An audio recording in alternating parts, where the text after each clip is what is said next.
partnering with Intuit QuickBooks.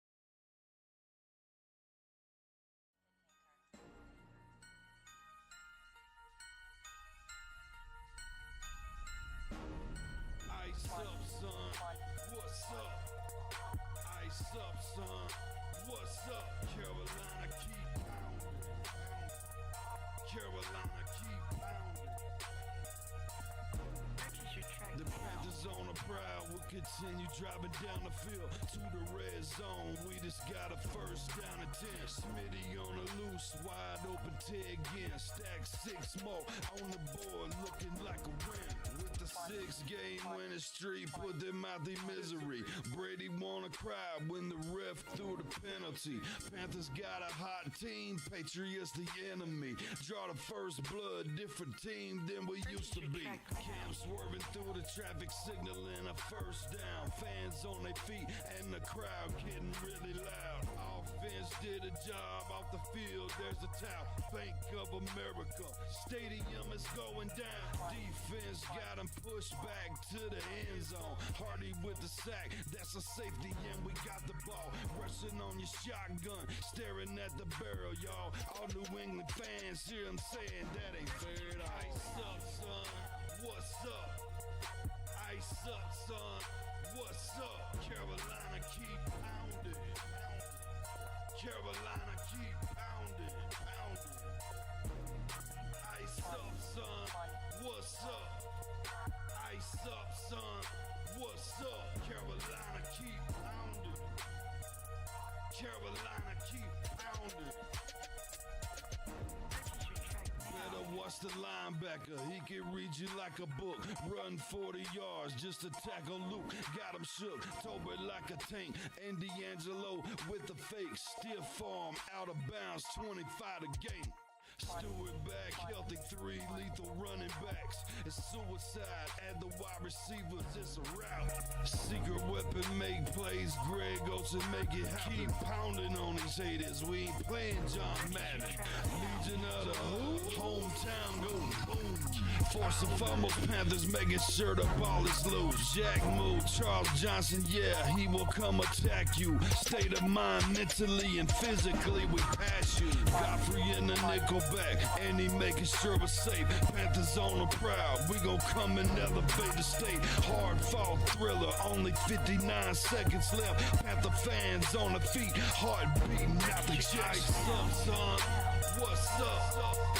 Ice up, son, what's up? Carolina keep pounding. Carolina keep pounding. Ice up, son, what's up? Ice up, son, what's up? Carolina keep pounding. Carolina keep pounding. Ice up, son, what's up? Ice up, son, what's up? Carolina keep pounding. Carolina keep pounding. Ice up, son, what's up? Ice up, son. Carolina keep pounding. Carolina keep pounding. Sensodyne Clinical White gives 2 shades whiter teeth, 24/7 protection.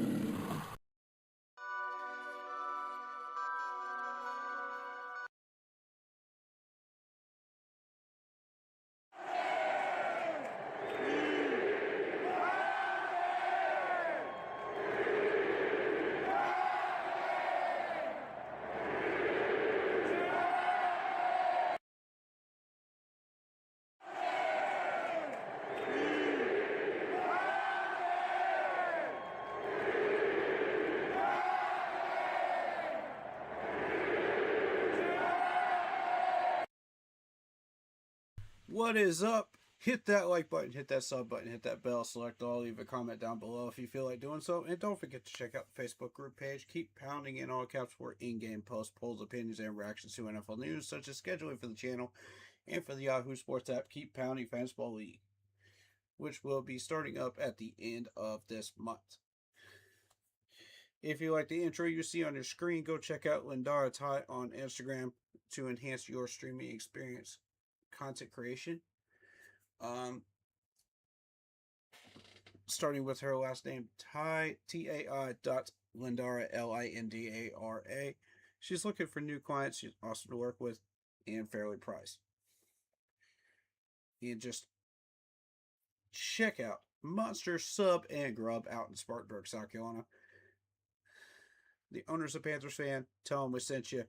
He'll set you up with some delicious food. You still got to pay for it, of course, but hey, we love them, man. We love them. And Vinny's Pizza out in Dirty Bird territory out in Duluth, Georgia. Best pizza in the Southeast. Don't take my word for it. Try it yourself. Made by real Italians. But, and also, shout out to Dillsworth out in Charlotte, North Carolina. Awesome restaurant and bar. Go check it out. It's on Moorhead Street, I believe. Moorhead Street. But we love it. It's a great gathering place and for game days or even concerts. So, or whatever events go on at Bank of America Stadium. So, definitely go check it out. Alrighty. Shout out to all the other YouTubers out there doing their thing. Panthers YouTubers. Blitzball Champ, of course, under our umbrella of streamers. Could not make it tonight, but he will be here for the live stream tomorrow when we do the live react for the game. So don't forget to tune in for that. That stream will start about 7 o'clock tonight, tomorrow night. So make sure you're there for that. The game starts at 7:30 against the Jacksonville Jaguars. Preseason game number 2. I'm excited. You know. But yeah, shout out to all the other YouTubers. You got C3 Podcast, you got On 2020, you got Big Cat with 95 The Roar. He's live right now. And you got Black Cat Panther Podcast. You got Pat Coltrane. I mean, the list goes on. Outside of the Panthers community, you got Ed Oliver for the Washington Commanders, and you've also got Tom Grossi for the Green Bay Packers. Show them all some love, man. They're amazing people. Some of them I've met, some of them I haven't, but amazing people. It's an amazing Panthers family, man. I love them to death. All right. Panthers versus Jaguars. Let's go. Round 2 of the preseason. Ding, ding. Let's go. Who's ready for this preseason, man? I'm ready. I'm hyped. This team looks good.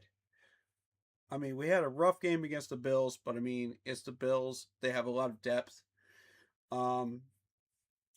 We've known that for quite a while, actually, considering that they've stolen a lot of our former players. So, I've gotten a lot of messages and a lot of comments from people wondering why our wide receivers were not getting open in that game. You know, why couldn't we get our offense going? Why couldn't, Bryce Young could do his thing in that game, like he normally could as the quarterback. And it's the fact that Buffalo plays a lot of press coverage on defense, which means they press up on the wide receivers. It's tight coverage. So you're not going to have much luck getting these guys open with the type of depth that Buffalo has on their roster. They have really good defensive players.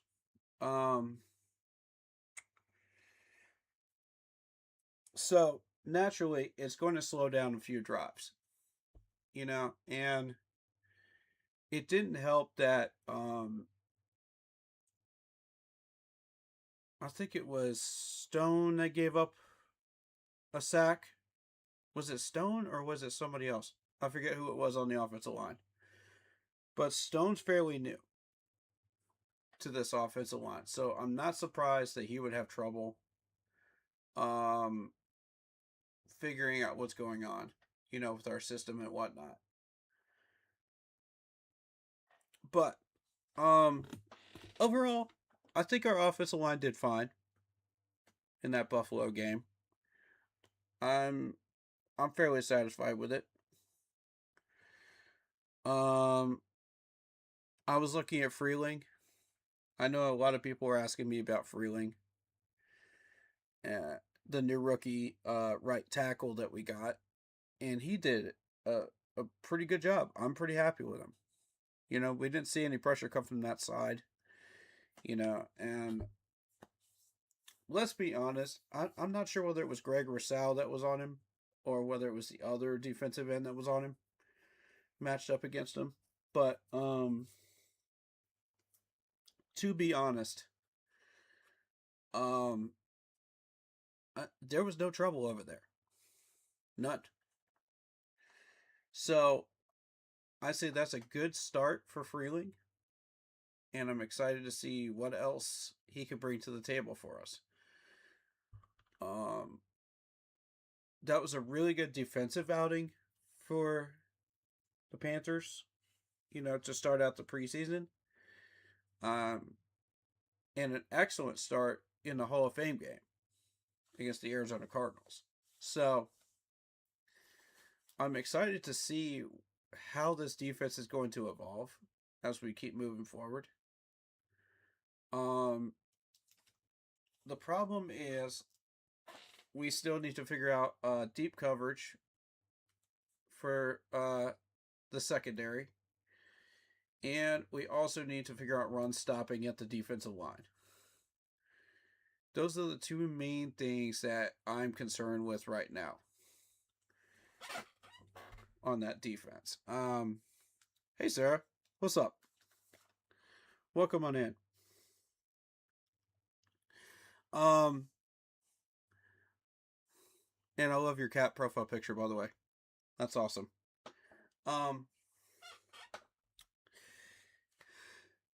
So, I think that if we can solve the coverage problem with the secondary and the run stopping problem on the defensive line, I think we're going to be in great shape. But that's not an easy solution to find. The run defense has been an issue for many, many years. So it's not like it's an immediate, oh yeah, well, I figured this out, let's put this person in the gap and stop this run. I think it might be more reactionary. That's my thought process. I'm not sure yet. I'm asking around for different people, to see what they think might be the solution there. Because we've tried more physical defensive linemen. That didn't work. We had injuries that happened there too. We tried pushing the limits in practices. That didn't seem to work. So I'm not exactly sure what the solution is there. But, I mean, it's not like the running back that ran us over in the Bills game was like spectacular and a Pro Bowler, He was just a above average running back, and that's what concerns me. It's like we're letting these average to below average running backs run circles around this defense, and that's not good. And that's been that way for many years. Yes, we didn't have the talent before, but now we've got Derek Brown, we've got Pat. We've got all these people. So I don't see what the problem is. Why aren't we closing the gaps? We even brought Trevin Wallace back, the linebacker who specializes in run stopping. And I don't know if he's the one supposed to be closing the gaps or not. Or who that responsibility goes to during these games. See, I don't know. I haven't seen the defensive schemes that Javro is running, the defensive coordinator. So I don't know exactly what um who was supposed to be there, but we got to find a solution to that because we can't have running backs just running circles around us all season long and in the playoffs. That's not good. Um, but I think if we focus in on the coverage and play tighter coverage with the corners, the safeties, the free safeties, I think we can start to solve that deep safety problem that we ran into with the Bills. It's not like these guys are superstars on that Bills wide receiver room, but they are really good. Um, so I think it is something to consider looking at in practices. Now, I realize I've been a little bit behind on training camp stuff, so please forgive me on that. They only give me what I can post online and do video reactions of. So, plus I've got a busy schedule outside of YouTube too. So, that's a thing too. And a couple of days this week I've been kind of resting, so I didn't really want to dive into the material this week. But if I've got a little bit more time tomorrow afternoon, I'll probably do a stream regarding the training camp. Because I know there was a live this week of the training camp.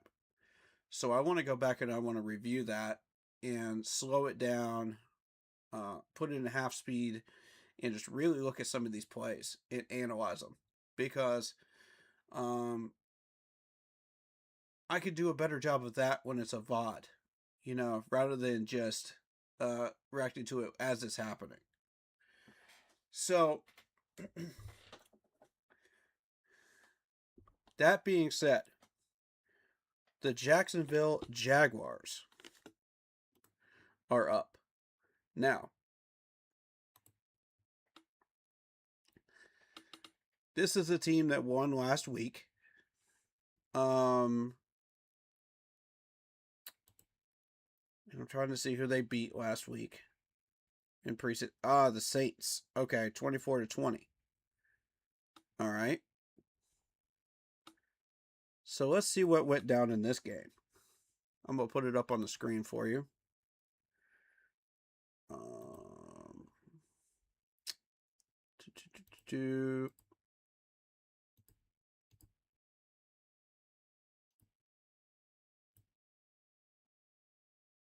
There we go. All right. So let's see what happened here. We've got Zach Wilson, 11 for 16. Solid outing. And Bradley, I don't know who Bradley is. Carter Bradley, South Alabama. This is his first season with him. 6'3", 221. Huh. Okay. I'm going to have to familiarize myself a little bit with this depth chart because I'm not as familiar with these guys. Jonathan Taylor got in his 22 carries and a touchdown. Beasley, running back, man. He's going to be a problem. I don't know how we're going to contain him. Abdullah, I'm familiar with that name. One sack on the quarterback. So we had even yards. Jags had a turnover, and they still one more turnover than New Orleans did, and they still won. 8 penalties apiece. It looks like 5 for 15 on third down, so it was defensive battle a little bit. Jags work better at fourth down situations. And about even in red zone. Interesting. I know the Saints have a few good players on their depth chart, so this could get really interesting. We got a live game going on right now. Houston is beating the Raiders 14-0. That's being aired on ESPN. So if anyone's interested in that game and watching CJ Stroud, I'm not particularly interested in that. I've seen enough of CJ Stroud to get an idea of who he is as a quarterback. Plus, they're probably got backups in by now. All right, Jacksonville. What do you got on your depth chart? This is a team I don't keep too much of a tab on because we rarely ever play them. So, you do have Trevor Lawrence, which everybody that's been paying attention to the Clemson-South Carolina rivalry pretty much knows exactly who that is and exactly how dangerous he is. That's a terrifying quarterback when he's on par. But he does not have Travis Etienne anymore. He does, however, have Travis Hunter. And Travis Hunter is a big name right now. He plays two different positions. You got wide receiver and corner for him. 28 receptions, 298 yards, and a touchdown in his last game. And I mean, the dude is a problem. I'm going to be real with you. He's found a way to play both positions successfully. And I have to eat my crow on that one. I thought he was going to get locked into one position, and that was going to be it. Because the NFL kind of does that. They lock you into one position,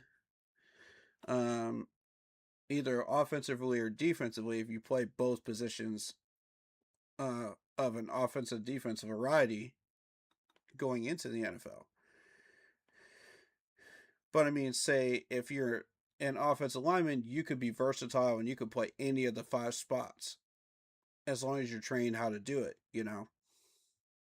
But it's not impossible to be able to play a wide receiver position and a corner position. But it's just incredibly hard. Like, the man just put extra challenge on his NFL career. And I don't know if his body can handle it. He might have a shortened career. I hope not, but we'll see. We'll see. Time will tell. Other people I recognize here, Jacoby Myers, 75 receptions, 835 yards, and 3 touchdowns last year. That's a Wolfpack native right there.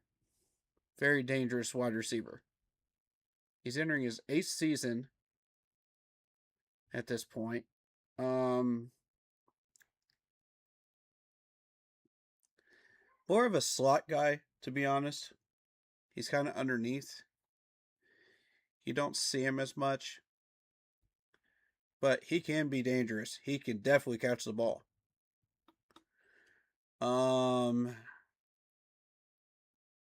Let's see who else we have on this offense of the starters. You may not see much of these guys, but you'll see enough of them. Who is Tootin? I don't know who this dude is. Rachel Tootin. Where'd you get him from? Okay, Virginia Tech guy. This dude is new. I don't know him. 6'5", 209. 4th round pick. Okay. 83 carries, 307 yards, 5 touchdowns, 3.7. This must have been the guy that was behind Travis Etienne then in the depth chart. Interesting. That's interesting. Okay. Why do I have a feeling this dude is going to run circles around this D line? Why do I just have that terrible feeling he's going to run circles and have a good day tomorrow? I hate when I'm right about this stuff, but good lord. After what we saw last week, I'm a little concerned. I'm more than a little concerned about that one. Let's see. What did he do last week? 4 carries, 51 yards, 12.8. He wasn't used that much in the postseason, was he?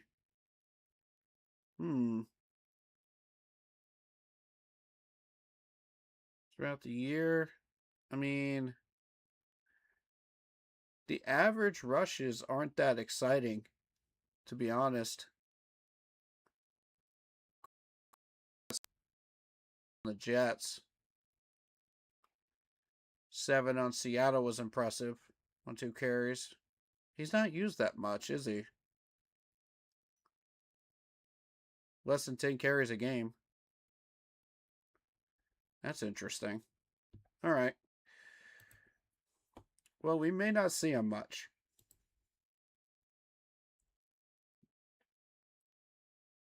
So, let's see.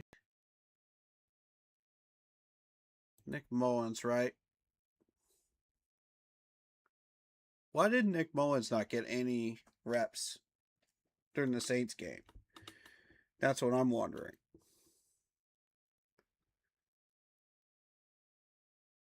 Did he or no? Doesn't seem like it. I'm looking.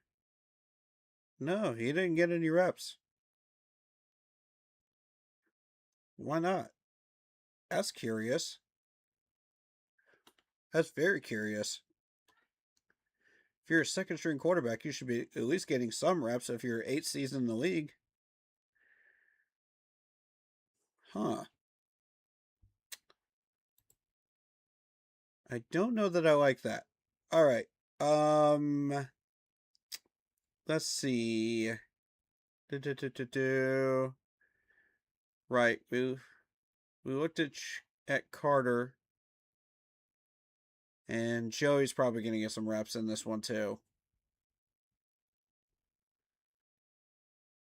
Amir Abdullah. Now, there's a name I haven't seen in a while. This dude's been hiding under the radar for a while now.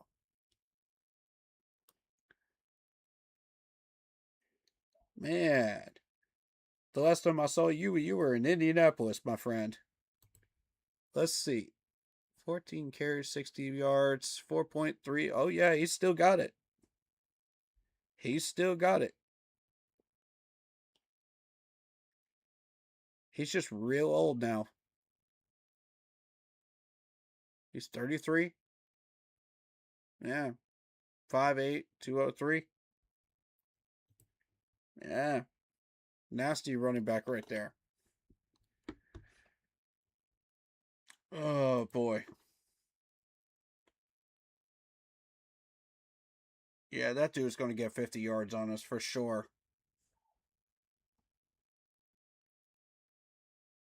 On our depth, anyway. Travis Hunter's going to have a field day. Let's see. Who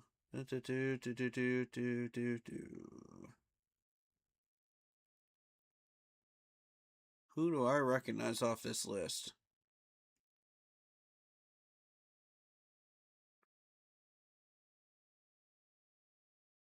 Wyatt Millham. Interesting. That's the West Virginia guy. Yeah. I remember you. West Virginia guard. Oh my goodness. 6'6", 317.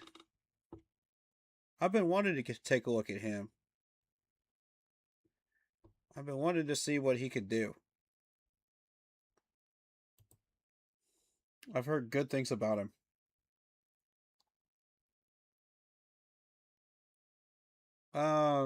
Beyond that, I mean, it's a mid offensive unit here.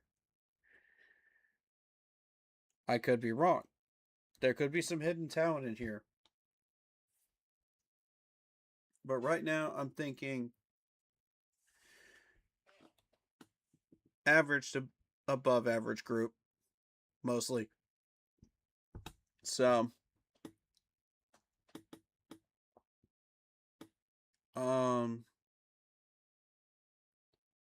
I haven't really bothered to memorize most of these names, to be honest, because none of them have really been of consequence um, during games. To the point where you notice them, where they're in clips and everything else, and ESPN and whatnot. But every now and then, one of these guys will sneak into some clips on ESPN and be a problem for a defense.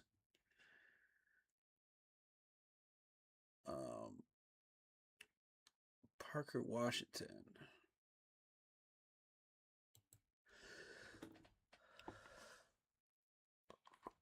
I mean, these guys aren't exactly hitting over 1,000 yards. So it's kind of spread out, is what I'm noticing. Parker Washington's a 6-rounder.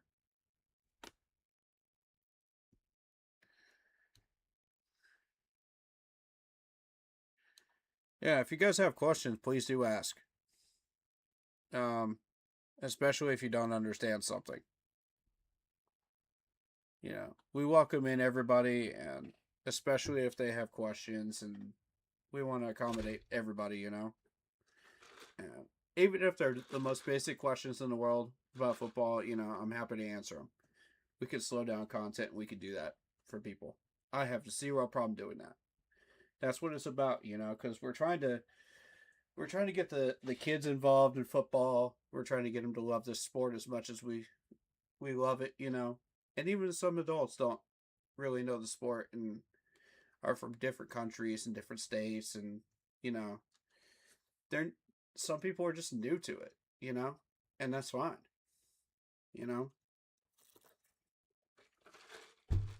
Maybe you grew up around the sport and you just have a lot of questions and you don't understand the sport. We're happy to do that.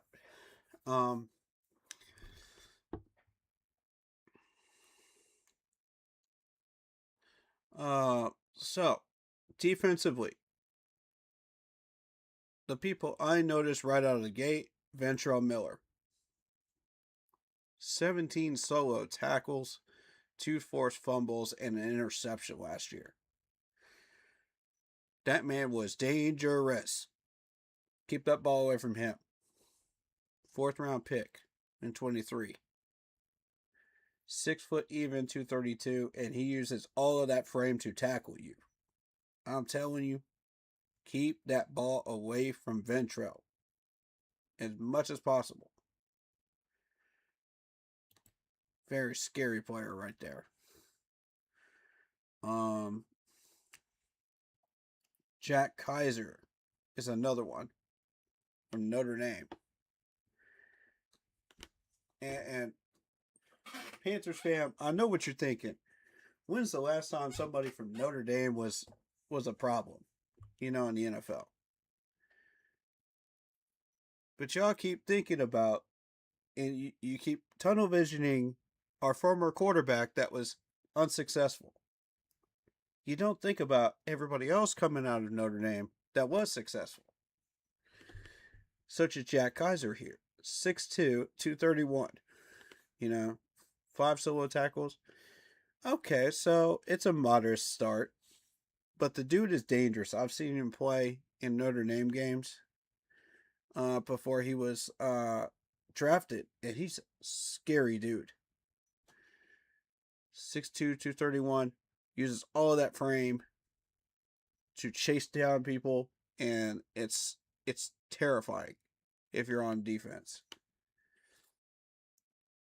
If you're on offense and you see him coming at you and you're a ball carrier, you can juke him, you can make moves on him, but most of the time he's going to get you. He's an excellent tackler. So that's Jack Kaiser. There's a reason why he's starting. Then you got Travis Hunter at corner. On the left side, you got Montrick Brown on the right. And I'm not as familiar with Mr. Brown. I've seen a few games of his, but I'm not as familiar with his work. 43 solo tackles, 2 interceptions, 12 pass deflections. Interesting. That's a lockdown corner right there. That's a press corner.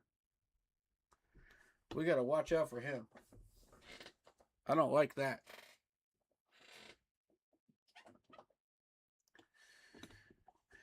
If you do want to try to throw the ball that direction, be very, very careful.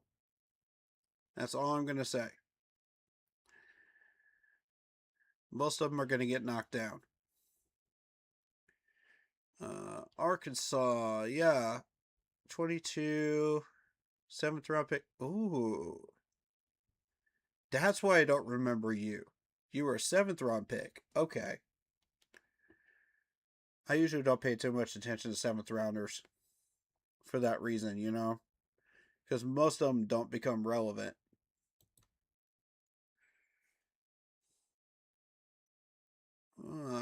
Okay. So in postseason last year against Buffalo, he had 6 total tackles, 4 solo, meaning by himself, 2 assisted. Okay, no pass deflections. When was the last time he had a pass deflection recorded? That's what I want to know. There. Okay.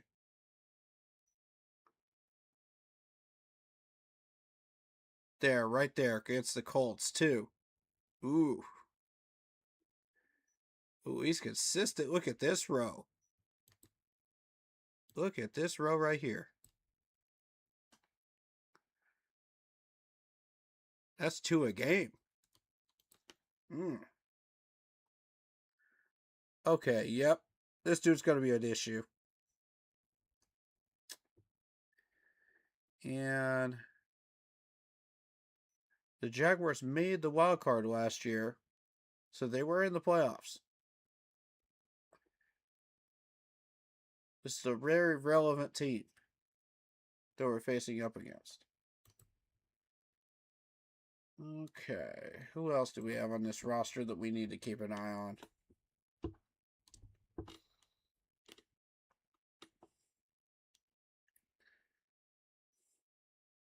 I honestly want to center in on Eric Murray. 32 solo tackles, 1 forced fumble, 1 interception, 6 pass deflections. So, what it looks like to me is this is a very aggressive defense. Very aggressive when it comes to trying to ball hawk and trying to get their hands on the ball, create turnovers.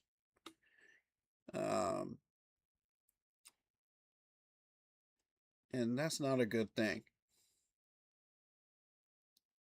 Lately, we've been doing a pretty good job of protecting the football, so I think we'll be okay. Here's a name people are probably not as familiar with. Ruko Rororo. What a fun last name to say, by the way. Row. Row your boat. All right, 12 solos, tackles, 3.5 sacks. But, I mean, modest start for him. Very modest start. He is a very dangerous pass rusher. There's a reason he was picked up in the 2nd round. I'm very familiar with what he can do. I'm hoping he will be on the right side. On the left side of the defensive line. That way he gets picked up by our right tackle and our right guard. Because I really don't want to deal with him on the left, with Stone having issues right now on the left of our offensive line. I would rather him not have to deal with that right now. Although, if you want to test, this is a pretty good test to see if Stone has learned anything. But that 3.5 sacks is dangerous right there. In a preseason game, he could cause some damage. He's a very solid tackler, too. He's a run stopper. So, yeah, I'm very familiar with him. Albert Regis. That's another big name from Texas A&M here. 6'1", 295. His defensive tackle picked up in the 3rd round. Of this recent draft. He's a rookie. So I'm anxious to see what he's going to do against Chuba and our running back crew. That's going to be really interesting. Keep an eye on that battle for the next game. Abdullah, the linebacker.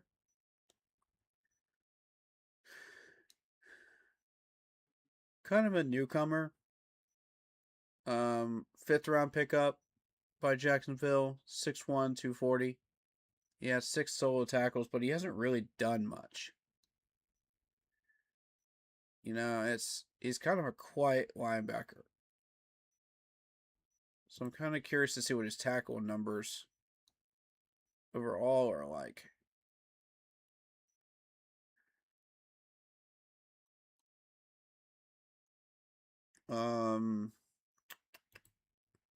Stats, let's see.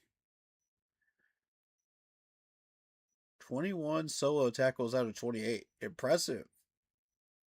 7 solo. Okay. So is that all you do, though? Seems like it. Huh. Maybe he just hasn't found his rhythm yet. He just hasn't found his place on this defense yet to figure out what he does. Maybe he is a run stopper. I don't know. I've heard he's a run stopper, but I don't know all that much about him. He's from Louisville.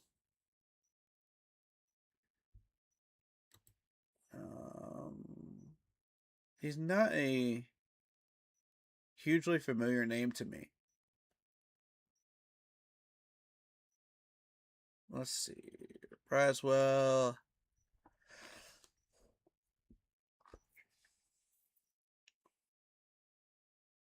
Sorry, I'm always yawning. You'll get used to it. I'm not tired. I'm good.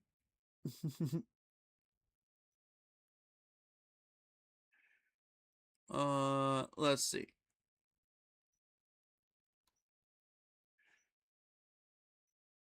Most of these names aren't as familiar to me. Parker Hughes is. Oh, he's on IR. 7th round pick. You got a rookie that's on the IR already, Jacksonville? What the heck? Sheesh. I mean, not that we could really say anything because we got 2 guys on the IR too. Oof. Injury bug is hitting these teams this year, huh? My goodness. Devin Neal. The safety. Now this is the guy I wanted us to draft. And we ended up getting the other really good safety at the time. So I think, we made out okay. We did all right. Because I do like this guy. I do. He was absolutely a problem in Virginia. All right, so it's 17-3 Houston over the Raiders. Currently, 8:49 to go. Let's just take a peek at CJ Stroud's numbers real quick, just for the heck of it. Oh, Mills 7 for 8, huh?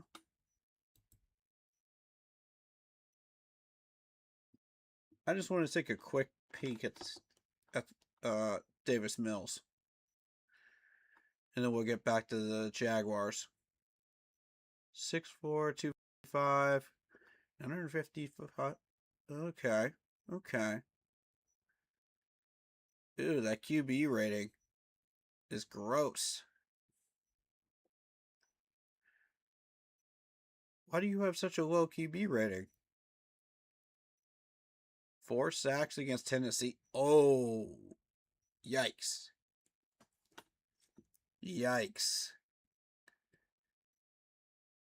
Okay, 2 against Jacksonville, 2 against Denver, fair enough.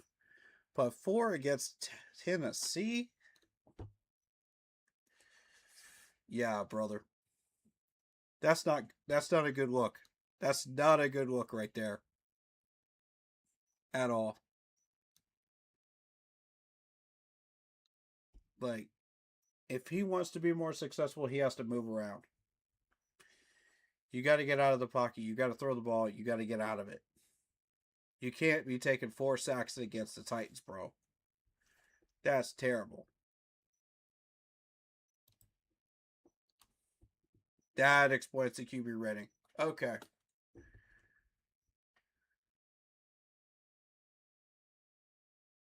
Well, did the Raiders get any sacks today so far? Since we're mentioning that. Oh, it's frozen the screen. There we go. Oh, we got 1. Yikes. Okay, so defense tackle got a sack on him, huh? Interesting. He's still got some work to do. He's a little raw.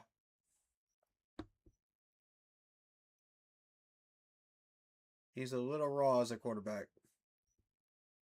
Good deal. All right.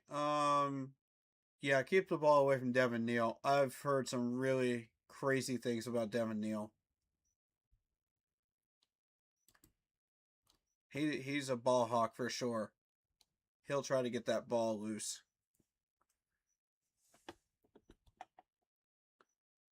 I mean, overall, like, I'm not too impressed with this secondary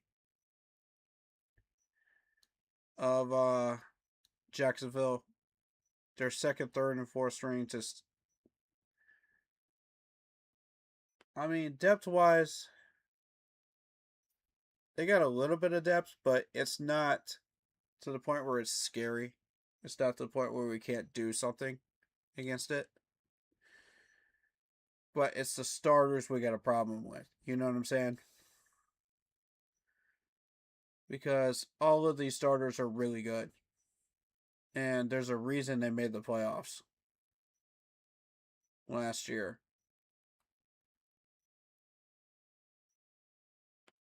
And for those that don't know, the Jaguars actually drafted Trevor Lawrence and Travis Etienne in the same round, in the first round, which was wild. I was absolutely going crazy as a Clemson fan watching that, and I was going, oh my God. Jacksonville's going to be a problem if they ever get that set up, you know? But they never did, thankfully, and we were able to take advantage of it over that time period. So, let's take a peek at their transactions.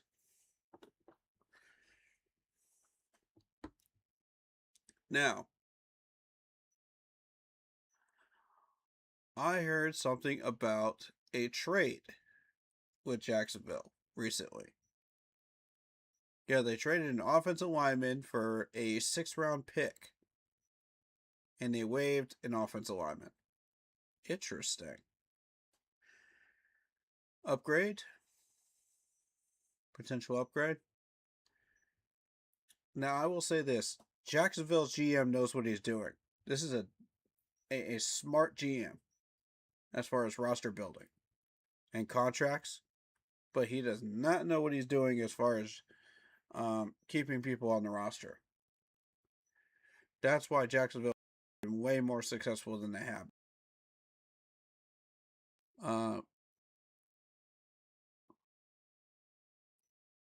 They don't really put too much of a focus on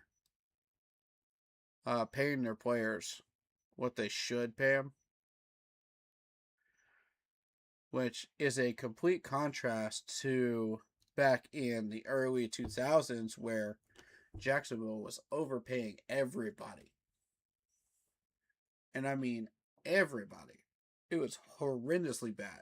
When you look back through the contracts that Jacksonville had back in 06, 07, 09, they were horrendously bad contracts. That GM was terrible. So, it's good to see them come back with a new GM that knows what he's doing now in Jacksonville and a fresh start in the last few years. So that's really cool.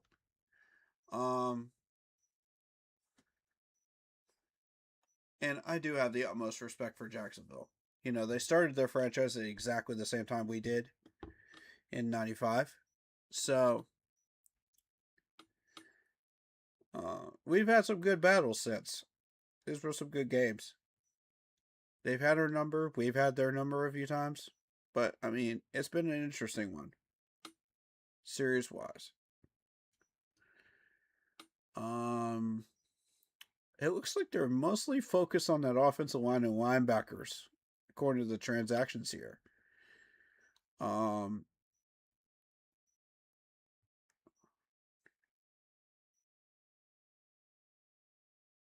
They put a guy on IR after clearing the waivers?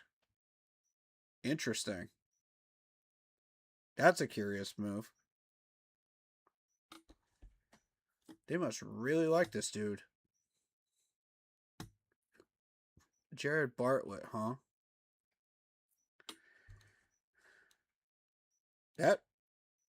Yeah, a move like that flags my attention right there. Because it's not often you see a player get picked up off of waivers and immediately put on injured reserve. Unless they're going to sign him long term. So that's definitely a red flag for me. For Jacksonville.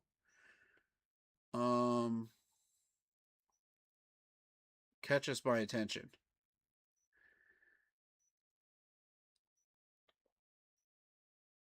Keith Taylor on IR. Wow. What happened to Keith Taylor? That's a name I'm familiar with. What happened to you, sir?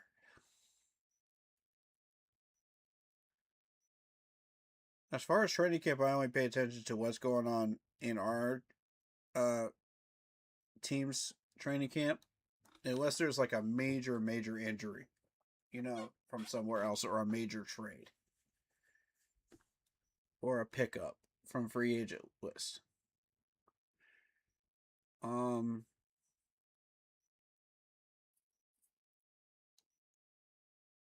Yeah, Bartlett, all right.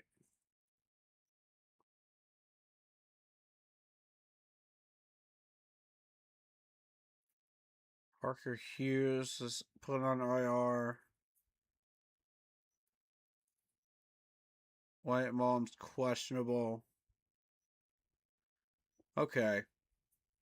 Wait, Travion Thomas.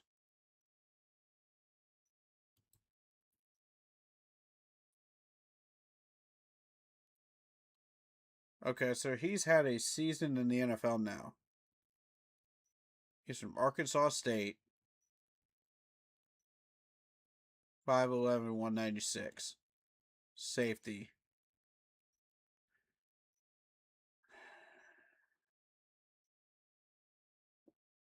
That's why I recognize that name. He was our safety. Dadgummit. Jacksonville. Of course they picked him up.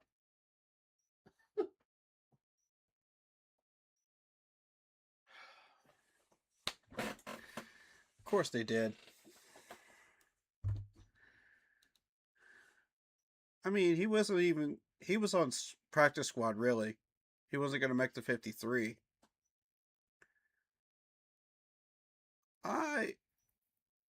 I thought he had some potential, though. You know?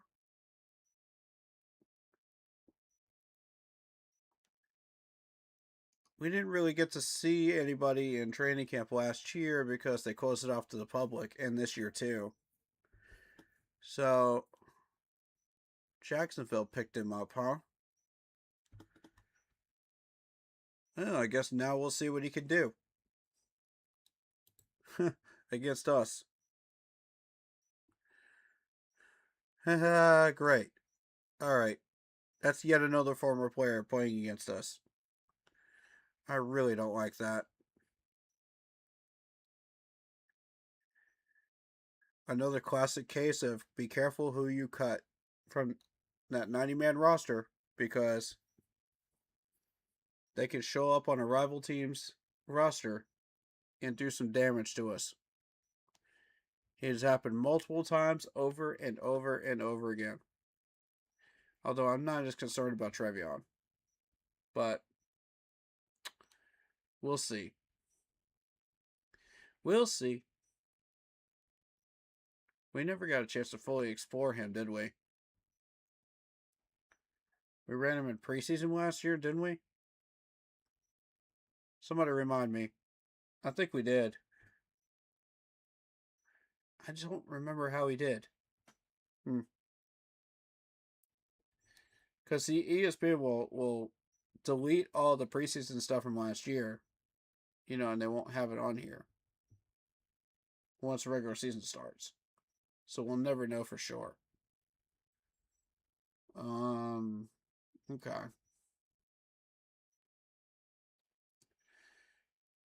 So that's your Jacksonville Jaguars.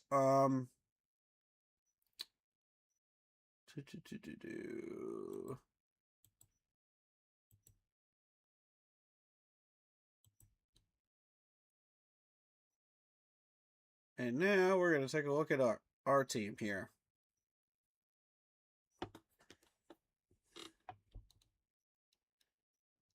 I have heard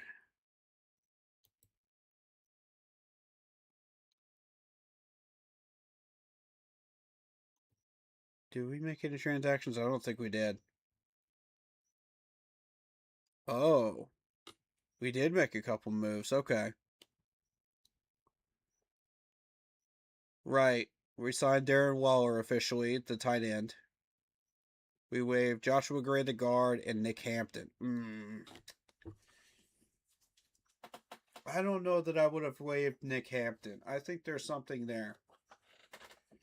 He was practice squad, but he had potential. He was right on the bubble, I feel like. But... Oh, okay. We released Malik Waiga from IR with a settlement for his IR. Okay.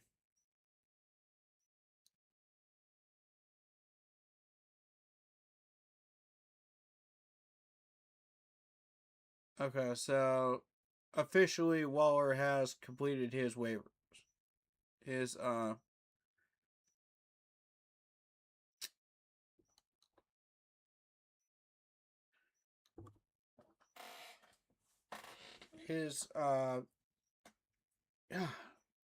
having a brain fart. Qualifications to join the roster. Physical. That's what it was. Why can't I remember that? That's weird. Anyway. So yeah, he cleared his physical. He signed. They're gonna put this Panthers game on ESPN Unlimited. Also, it's gonna be on local TV stations as well. The tickets are as low as $10 for the Houston game. Say what? For what? That's impossible. I have never seen a preseason game tickets this low. That's crazy. Let me look at this real quick. I need to see this. I'm putting in 2 because I've got a friend that goes to games with me. No kidding. Dude, $11 on Vivid Seats? That's wild. Up to 300 for the ones down here. But I mean, you got 6,000 there for lower bowl seats. That's about right.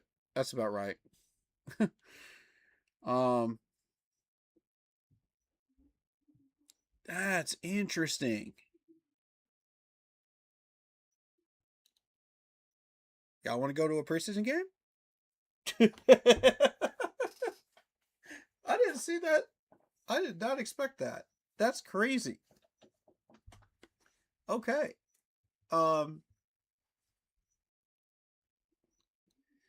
Well, that's a thing. Nobody wants to see us play Houston? Mm-mm. I would not be surprised to see that number go up because of CJ Stroud. You know, everybody wants to see Bryce Young versus CJ Stroud. Right now, we don't even know that the starters are even going to play that game. And that's why they're $10. So, everybody's favorite QB rivalry we'll never see because we don't know. Oh well. Oh well.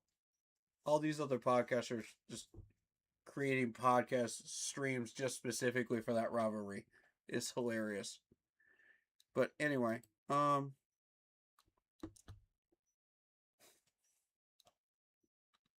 let's move on to the depth chart. And for those that don't know, they were drafted at the same time. That's why there's a rivalry.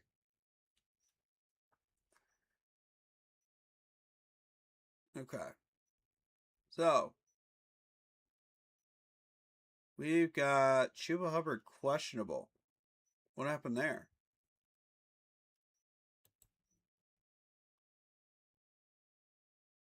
Is he still healing up okay? What's the deal with him?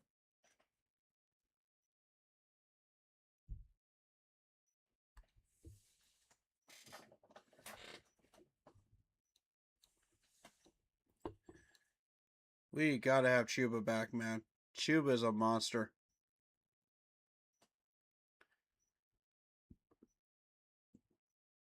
Did he drop a couple of passes? Sure. But is he still incredibly dangerous? Of course he is.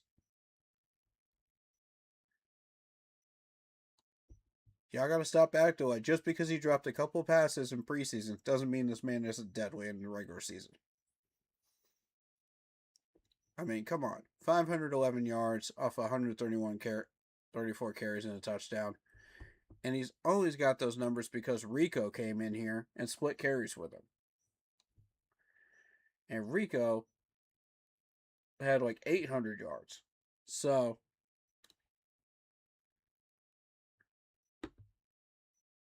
I mean, to be fair, Rico did kind of steal the show there. A little bit. But, players I'm kind of excited to look at in this game here is Freeling, of course, the new rookie left tackle. I want to see Darren Waller. I want to see what he can do. They have him above Mitchell Evans already, huh? Interesting. I don't know that I like that. We'll see, though. He is a two-time Pro Bowler. I'll give him that. I'll give y'all that. I'll give y'all that one.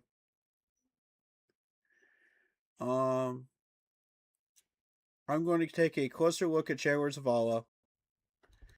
I'm going to take a closer look at Stone Forsythe too. He was a concern during that Buffalo game and the Hall of Fame game as well against Arizona. So we need to keep a close eye on him. I mean, 3 games in a row, if he misses a block and allows a sack, that's a problem. That's a pattern, and we don't want that. There's good and bad patterns.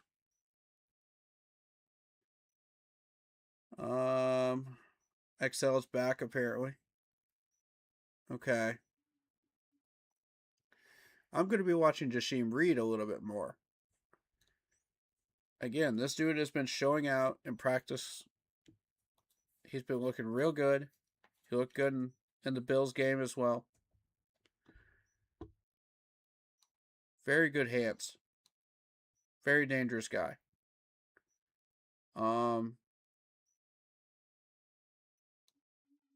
Honestly, I'm surprised they have Jimmy Horn over Bryson. Bryson has been showing up, man, the last 2 years. This dude is a dangerous firecracker of a wide receiver. He's a hidden gem on this wide receiver core. And if you're not paying attention, he will sneak by you and get some major yards. So, I'm hoping that happens. I'm hoping some of these Jacksonville linebackers get a little bit lazy with Bryson. And they think, well, we'll just focus on Team Mac over here. McMillan. And Coker, and think, oh yeah, well, I'm going to leave Bryson one-on-one. Big mistake. Big mistake. He will make you pay for it, depending on the matchup.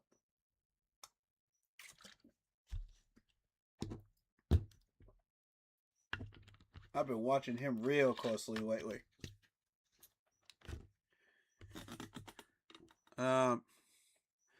Mechie's good for those third and short situations.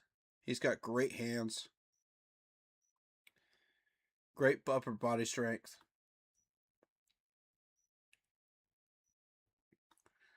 AJ Dillon's somebody I'm excited to watch a little bit more of. That and is he on this list still? Is he here?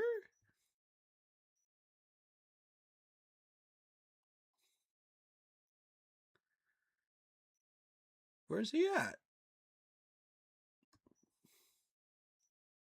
Surely we didn't move him. Where is he? I don't see him on here.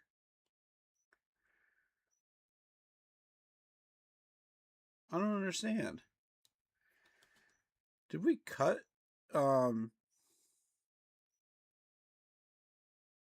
We couldn't have. I didn't see him in the transaction list.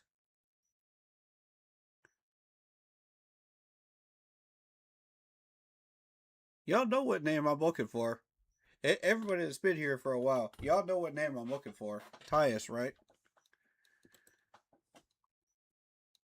What happened to this dude?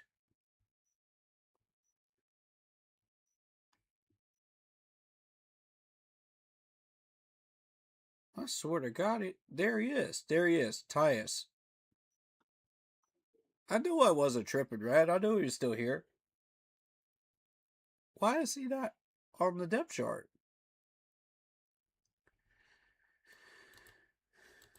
Let me see the depth chart again.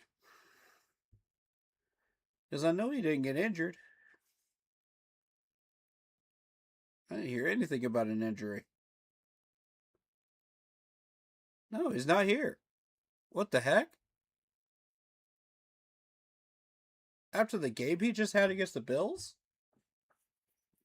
Hello? Why is he not here? That makes no sense. You'd think he'd be 4-string. Somewhere in here. I don't understand.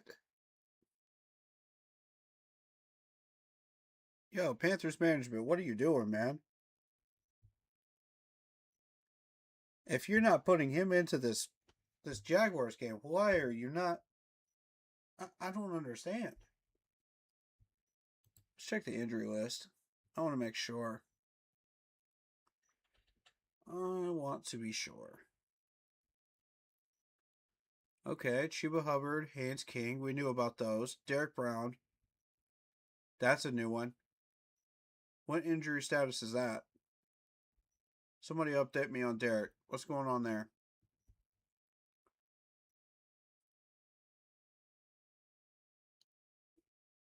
I didn't hear anything about Derek Brown going down. Wharton, Brazil, we knew about those. You know, those are Pop and IR. Chesney IR. Nick Scorton IR. We knew about those. Icky. Taylor Moton, yeah. We knew about those. Those are not new. The Derek Brown one is, though. I mean, this dude gets hurt like every single year.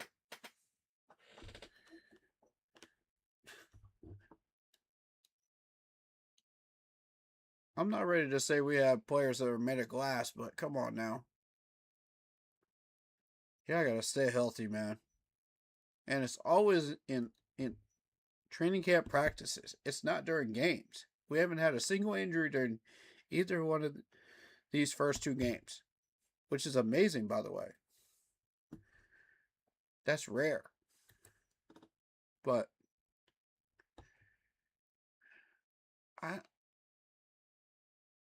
somebody help me understand what we're doing with Tyus. Why is he not on the step chart?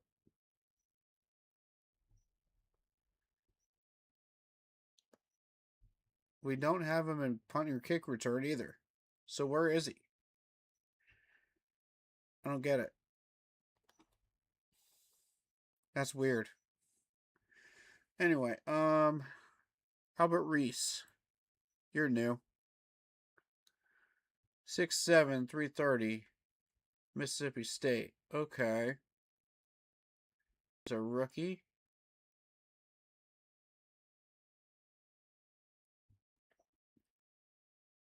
Was he one of our most recent pickups?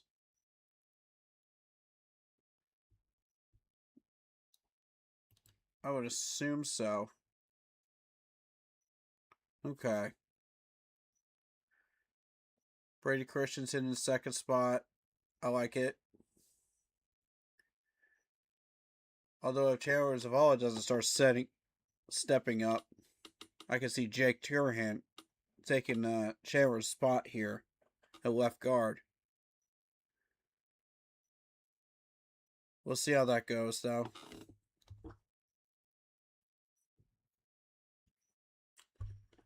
I want to get to David Moore real quick. I've been trying to kill this gnat for the longest. Sorry.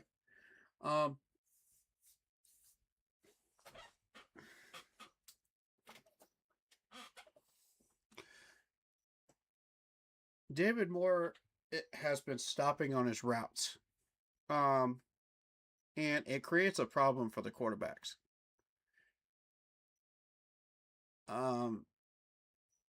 Bryce Young knows about it. Kenny Pickett's. But this is an ongoing problem.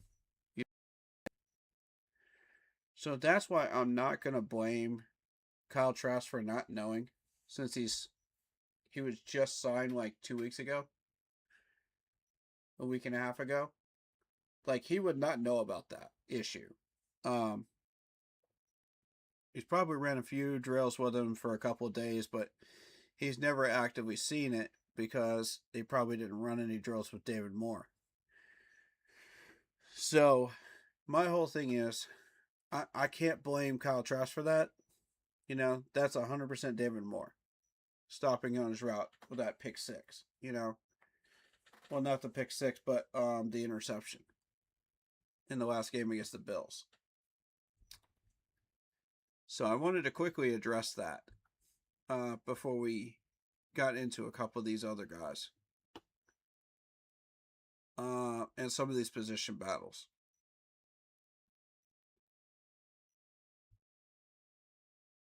And let's see.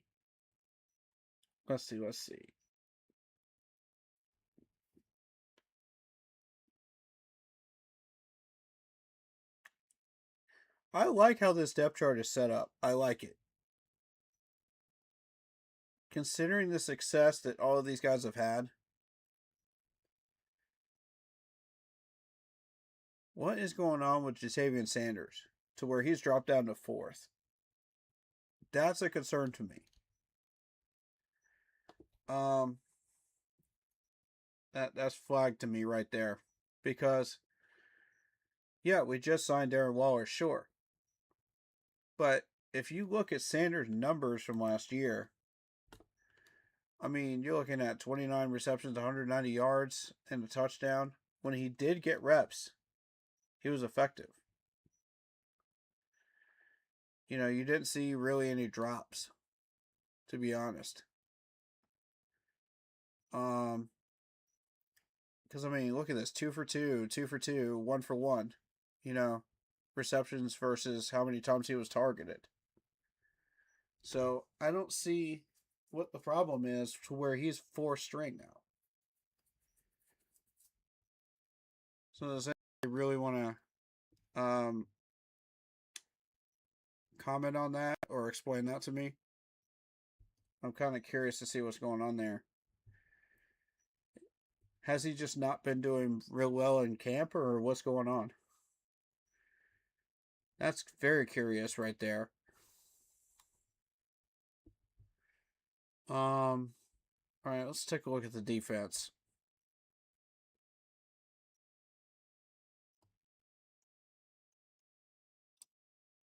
Guys I'm excited to watch are Jared Harrison Hunter. I want to see what he can do.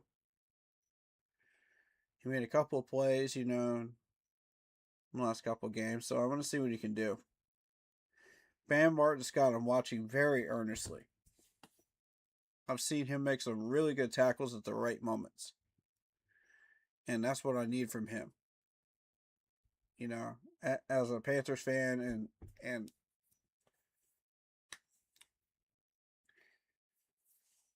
a lover of this team, I need to see somebody that's going to step up with a fire in them. And Bam Martin-Scott is that dude. Let's see.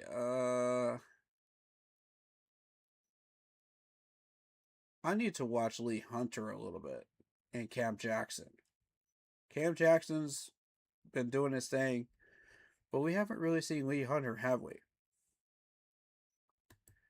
Did he make any tackles in that last game? Or did he get any reps, or what happened? Because he was practically a ghost in the last game.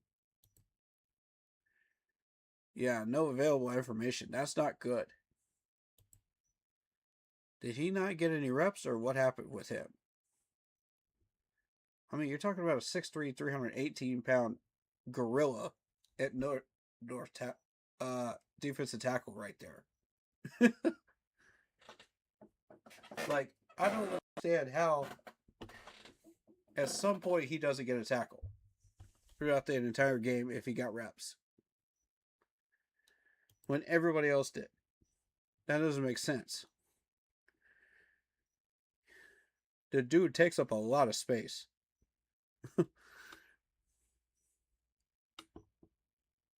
So, I don't know. I don't know. Y'all tell me.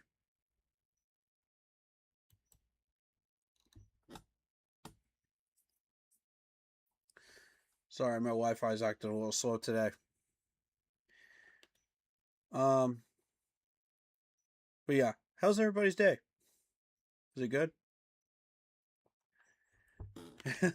There we go. All right.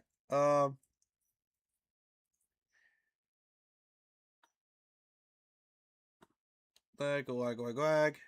There we go. All right. But yeah, interesting battle between Trevin Wallace, Shearless, and Isaiah Simmons. If you're a big supporter of either South Carolina or the Gamecocks, you're very familiar with Isaiah Simmons in the last few years. He's been making major impacts on run stopping and pressures. And he had a really good game in the last game out against the Buffalo Bills. So I kind of want to see. Does it have those stats on here? Regular season. Postseason. No. Okay. So basically, his history, Arizona didn't know what to do with him. He was originally a linebacker. They made him a safety.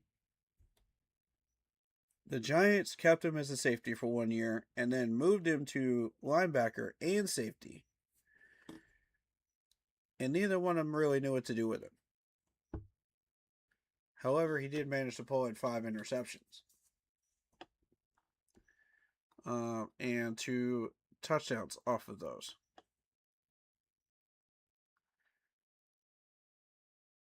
But here's what I want people to notice. 21 pass deflections. Look at this. In the 2 years that he was a safety, this is why he needs to play both positions. Not just linebacker, but both positions now. He got 7 apiece in 21 and 22. That's stuff you don't notice unless you start checking the stats board. You see 1 pass deflection from him a game, and it's just like, okay. You barely notice them, right? Until you start adding up the numbers. He's had 17 run stuffs.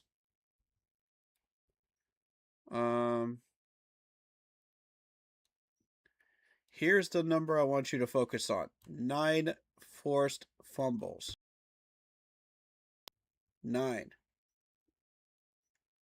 He's got 1 forced fumble per year, at least. That's something I want Panthers fans to take away from this right here. This is why this man is on our 53. I had people questioning me all year. Why is Isaiah Simmons here on the 53? Why is he here? Blah, blah, blah, blah, blah. And they knew they were trying to get my goat because I'm a Clemson fan. And I'm like, check the numbers. 9 forced fumbles. 8.5 sacks.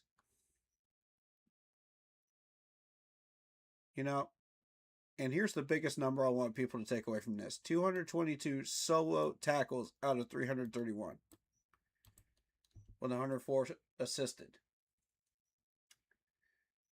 The man is a threat. He's a threat.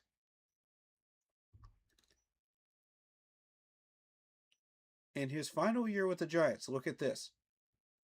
12 solo tackles out of 21. People might be thinking, okay, well, he's lost his step. Nope. Guess again. The dude looked real good against the Buffalo Bills, and he's still climbing. And I just want to say to Dan Morgan, this is a message for Dan Morgan. Thank you for signing this man. He's a national champion. He's a dominant player. He's playing 110% for you. Thank you. Thank you. You have not regretted it for a single second, have you? I told you. This is why you saw Clemson national champions, man. You want to start winning games in the South? You want to start taking crowns? You want to start getting into the playoffs? You need ballers like this. From Georgia, Clemson, South Carolina, with the Gamecocks. You need them from major schools that have won multiple titles and have been dominant players. And Dan understands this. And look at this beautiful roster, man. It's a beautiful roster full of talent. Like, the dude has done a phenomenal job. And before Dan Morgan took over as GM, we would not draft a single Clemson player. We would not pick up a single Clemson player, except for the kicker, Catanzaro, who was terrible at the time. Everybody knew he was terrible. I never signed off on that move as a Panthers YouTuber, but management does what it does. You know what I mean? I'm just a fan at the end of the day. What do I know? You know? I pay attention to these players, you know. I know these players, you know, from Clemson. I go to the spring games and all that stuff, but, you know, sometimes I know these players, sometimes I don't. But Catanzaro, I knew he was terrible when he went into the NFL. I don't know what happened to him in Arizona, but whatever it was, he was not coached right. Something happened, but he was just not the same kicker he was in Clemson. But, I mean, we had a management that had no clue what they were doing. So, to see a guy like Simmons on our roster now makes me happy. Because now we have an important piece in the linebacker room that could be a forced fumble machine. He could be a problem, you know. Combine him with all these other guys from Ohio State, Alabama, LSU, South Carolina, Georgia, you know, all these SEC schools, you know, and some from Texas A&M right here, you know. We've dipped into the well of Gamecocks players, and we've had a lot of success there too. And I'll say what other people won't. I want the best 53-man roster possible. I don't care where these guys come from. They could come from Florida Atlantic, for all I care. Do they do the job we're requiring of them? Yes. Put them on the 53. It's that simple. You know? There's no need to overthink this. And Lily is another example of an up-and-coming guy that is a very dangerous player on this roster. I'm excited to see what Will can bring to this team. I think we found a fourth-round treasure in Willie. I'm telling y'all right now. You may not see it right now, but you will. I'm telling you, Dan knows what he's doing. Trust him. He has never led us astray yet. And I think he picked him for a good reason, man. He did. I watched the highlights from this dude from Texas A&M, and I mean, dude's a baller.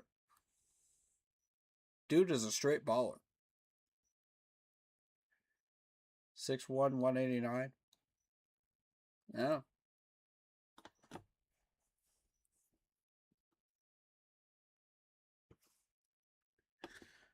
I'm telling you, it will not be long until this dude pops off. It will not be long. And Caleb Evans, be ready, because your job might be in jeopardy soon. I'm warning you right now. Yeah, I'm warning you right now. That third spot is going to be up for grabs soon. Because Caleb's getting older, man. He's getting older. And I just hope. I want a good competition between these two. I want the best corner to win this battle. I want the best corner to win that battle. Right there. So that we get a monster at third corner spot. And then, of course, Corey Thornton at 4. Can't forget Thornton. And his efforts lately, too.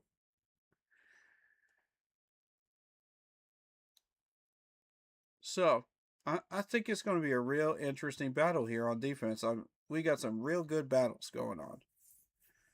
I'm excited. You got Jackson Kuwatch and Bam Martin Scott battling it out for that second spot. Cam Gill looking strong right now.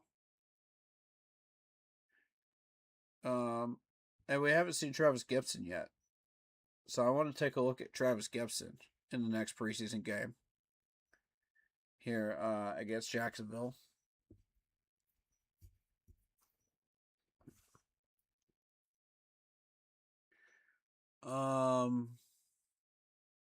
Of the 4 stringers that caught my attention on this defense, I will have to say Mapolo.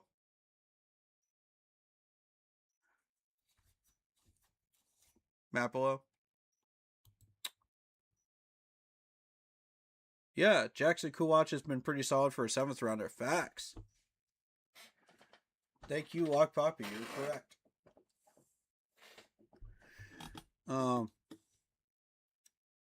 mean, Mapple has been making some solid tackles in preseason here. He's been making some strides. I'm excited to see what he can bring to the table. If we were to put him on the 53-man roster. Oh, and as an added bonus, he's from England. I did not know that. So, what's up, by the way? I've been here chilling. Appreciate you, man. Yeah, appreciate you coming in. But yeah, I had no idea Mapolo was from England. Huh.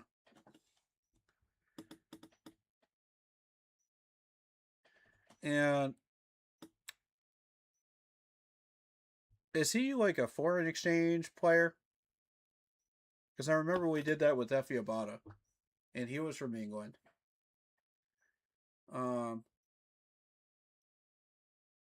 wonder if that's a thing.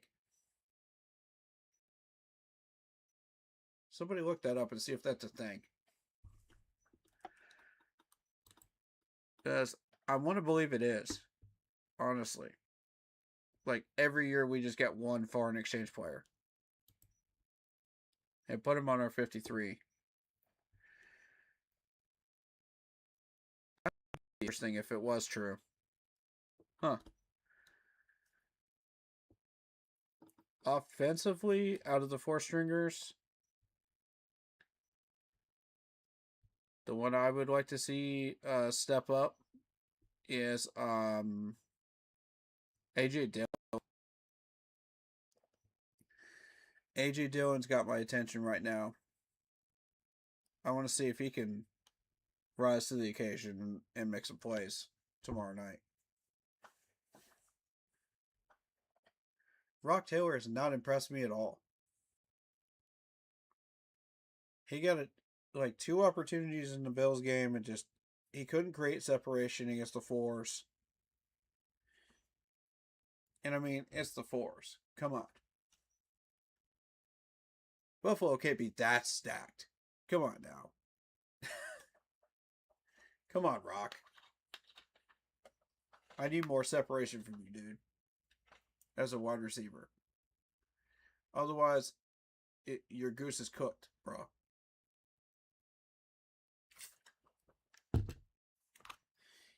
You won't make the 53. At all. As it stands, that man is probably going to get cut.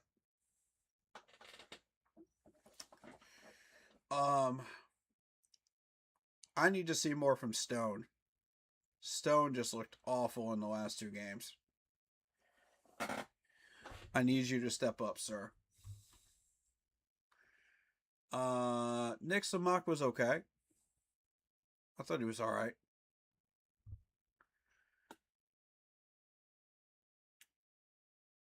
You got Parker Peterson. He made a play or 2, didn't he? I seem to remember hearing his name.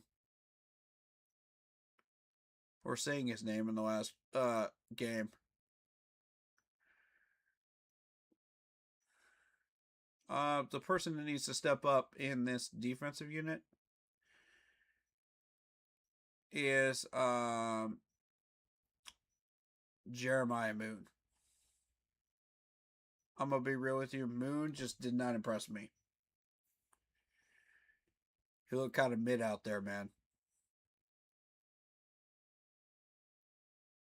Everybody else has been stepping up. I especially like Nicholson. Nicholson caught my attention for the right reasons.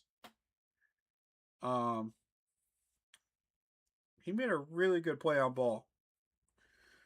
In press coverage in the last game. And I think if he can continue that climb, this could be a 3-way battle at corner. Although I think Nicholson will probably lose. Because Will Lee will want it more. I'm telling you, Will Lee is hungry as a player right now. I don't know, though. Nicholson. Mr. Nicholson. We'll see. I want to see what he's made of in this next game. I want to see him put to the test. Put this man to the test. Who do we have at Jacksonville that will put him to the test? Because I need to see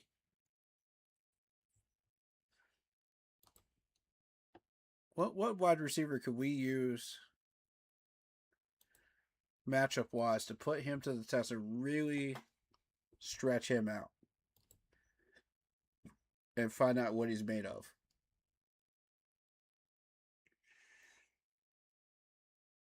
I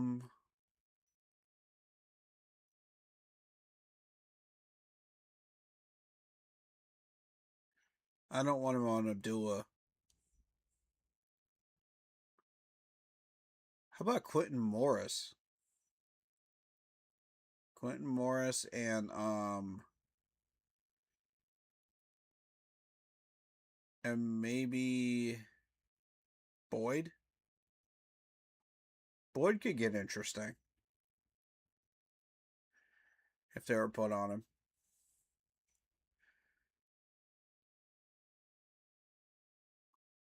Boyd's got a small enough frame that I think this could be an interesting one-on-one.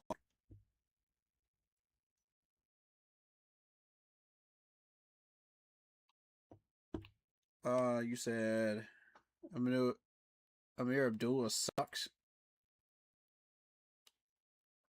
Oh no, I'm sorry. I misread that.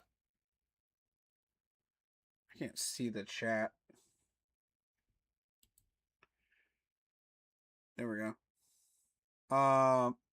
Oh, he's fast. Yeah, shifty too. Yeah, absolutely. Yeah, I don't want Amir Abdullah on him. Abdullah will cook him.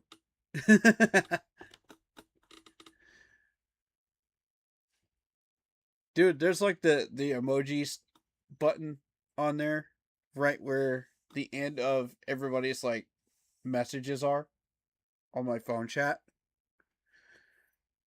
on my phone comment section. So yeah, it covers up the last part of that message on the right side. So like I'm trying to read it off of there. And like I just need to go back to Streamlabs to read it. And then I get the full message for some reason. You're crying because I misread that so bad. Oh my goodness. Oh man. I have my moments, y'all. I have my moments.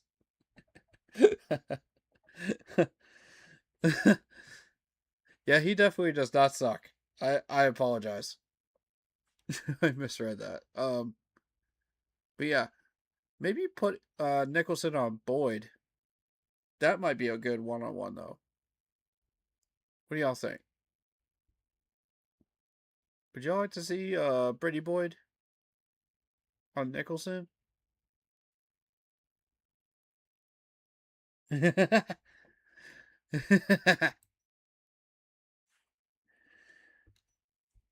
He said Amir Abdullah sucks. I mean, listen, man. Listen. That sticker emoji blocks my freaking view of the full comment on YouTube. At the very most bottom comment.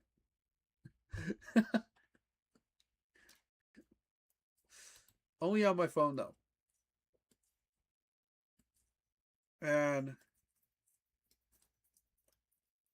for some reason, my laptop is lagging so bad. It is horribly lagging. I don't know what's going on with it, but it'll take me a minute to go and read the comment section because of that. Technical difficulties. They're fun. Oh man.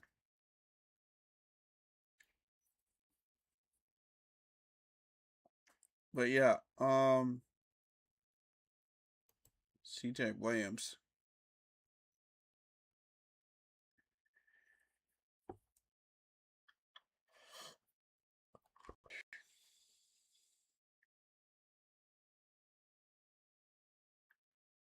I just get that really bad feeling that Amir Abdullah is going to run like 50 yards on us at the end of the game. I have a horrible feeling about that.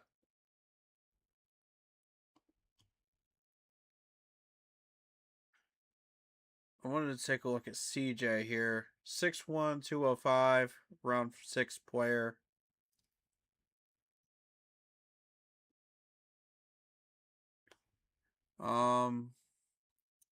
Very dangerous player out of Stanford.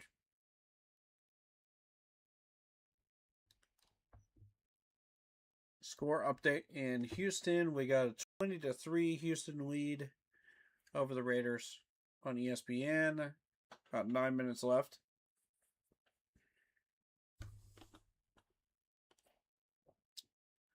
All right, give me a second.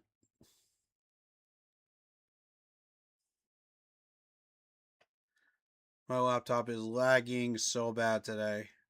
Oh, man. Come on. Come on. There we go. All right. Literally, he's probably going to grab gonna remember we cut him and just take it out on us. Ooh. Yeah, you're right. You are right about that.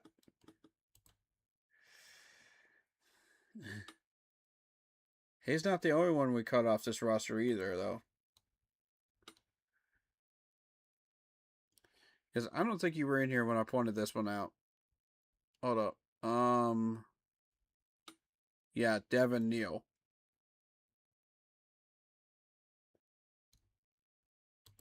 No, it wasn't Devin Neal. It was, shoot, I'll remember the name as soon as I see it.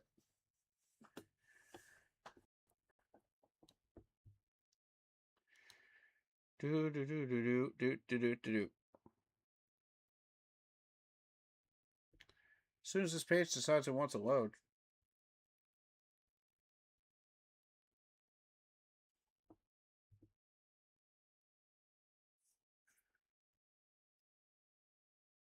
Take like freaking dinosaur years. Come on.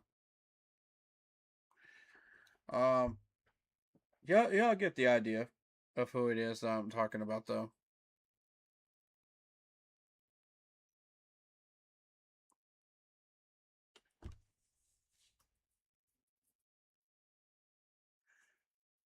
Yeah, they managed to get Trevion Thomas. That's who I was thinking of.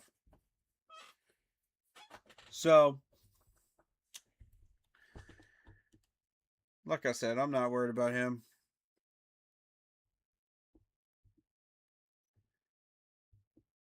However, I would like to see a little bit more of Quentin Morris.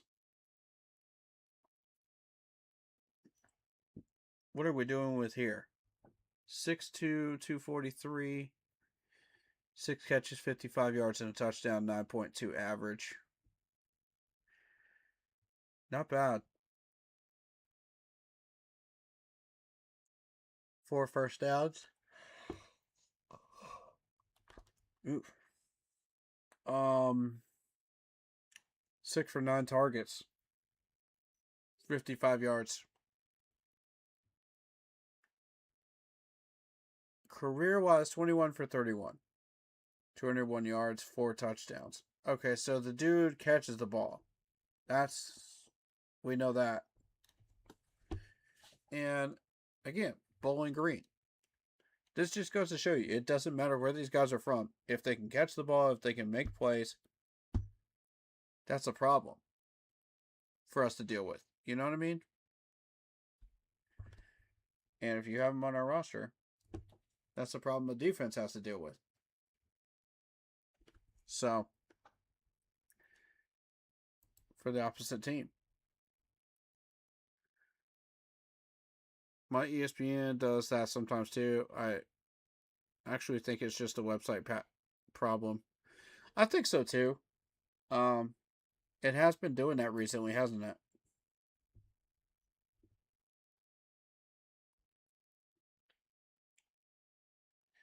There's not really anything like big, particularly sports guys going on right now to where it would get a lot of traffic. So I don't know. Not today, anyway. Might just be the Wi-Fi. It has been acting up a little bit today. That's okay.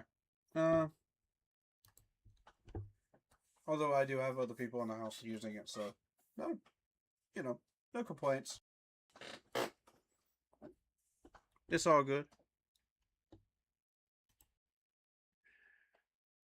This speed works for me.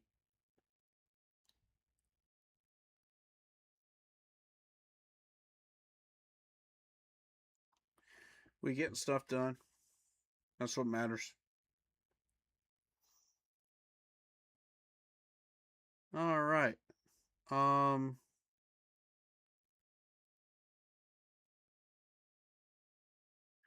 So here's the Jacksonville roster. Who would you guys like to talk about? I want you guys to throw me a name. Who do you want to talk about? Since I'm not as familiar with the Jacksonville lineup, maybe somebody in the chat is more familiar than me. So I'm down. If you want to throw me a name, I'll look at him.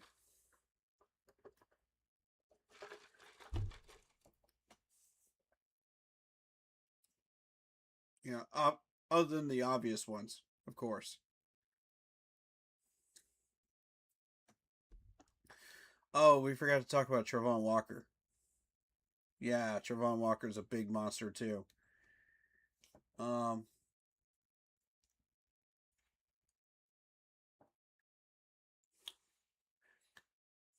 um, and Yahoo Fantasy Football, I am going to be streaming my draft of Ill City on the 30th.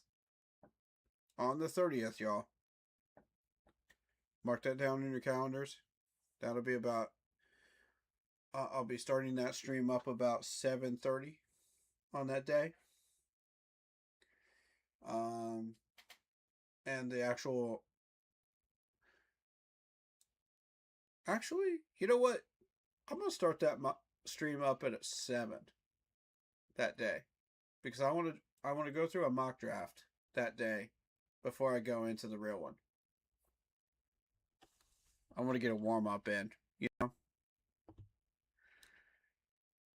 Shouldn't be a problem. They got a good okay. Hold on.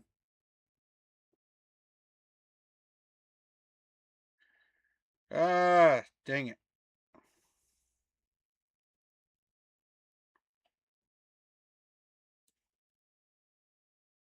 They got a good defense.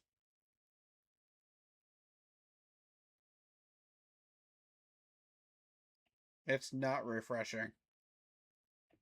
That's the thing. I don't know.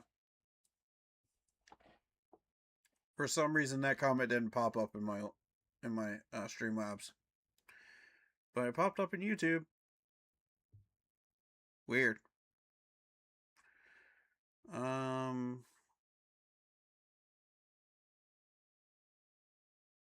What do I think? Who do I think is going to pop off in this game against us for the Jaguars?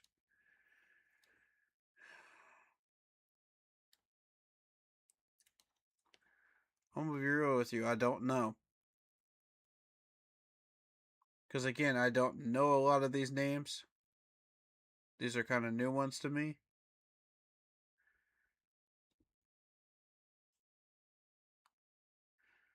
So for the most part, it's going to be us, you know, figuring out,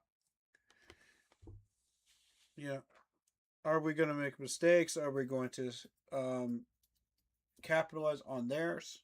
You know, what's going to happen? I'm not entirely sure on this one.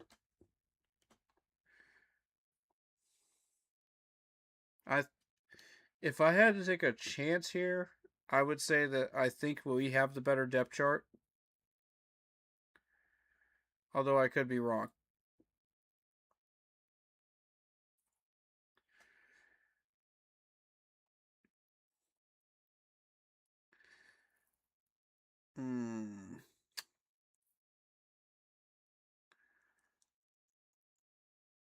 I feel like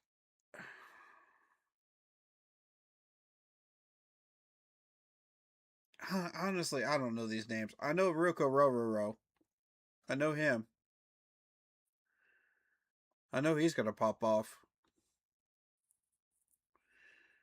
So keep that ball away from Rook. For doggone sure. He will make you pay for it. I want him to be successful, but not against us. You know what I'm saying? um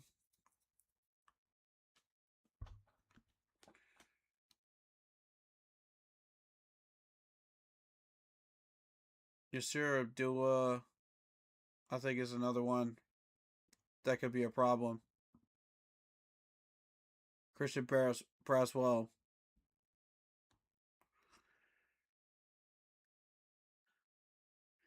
Devin Neal is trying for that third spot right now. He could be an issue late game. And Trevion Thomas. Um, I think it's more of a defensive battle going on with Jacksonville, isn't it? It would seem that way. Ready to see what the first team offense is going to do? Yeah, me too. They got a really good front line defense. Front line defense, you mean? Like D line? Yeah.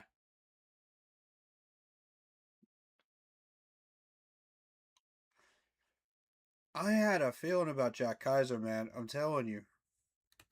When I first saw this dude get drafted, I was like, this dude's going to be a problem. And here he is as a starter after 2 years. And I'm telling you, they just gave that dog a bone. And we're going to see what happens there.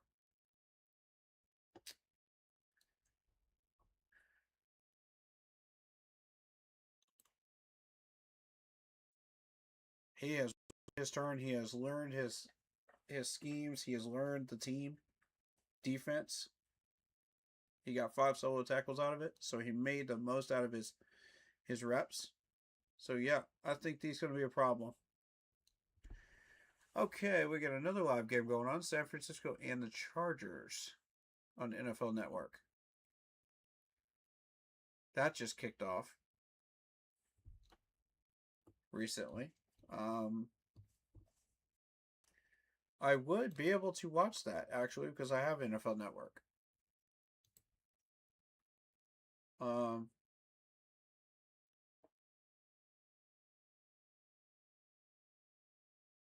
mean, the Raiders are pretty much done. 20-10. About 5 minutes left in the third. I mean, the Raiders are the Raiders. Let's be real. Houston's got a little bit of depth, but, you know, it's enough to get the job done.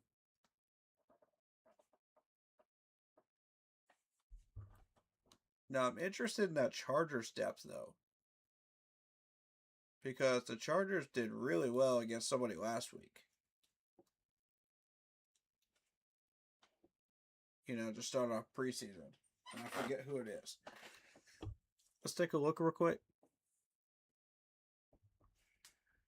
Let's see what's going on here.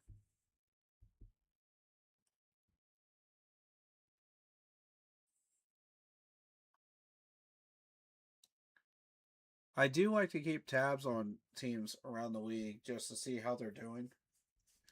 Just in case we end up playing them at some point down the line. You know, some of these players might get moved around, and I like to know what's going on in case we get our shot at one of these guys, you know. Brock Purdy 4 for 5. Herbert 1 for 2. Those are your starters.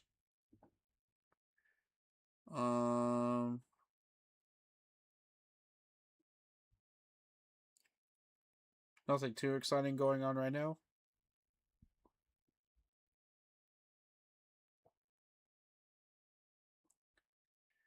Seems like a defensive battle early on. We'll continue to monitor that.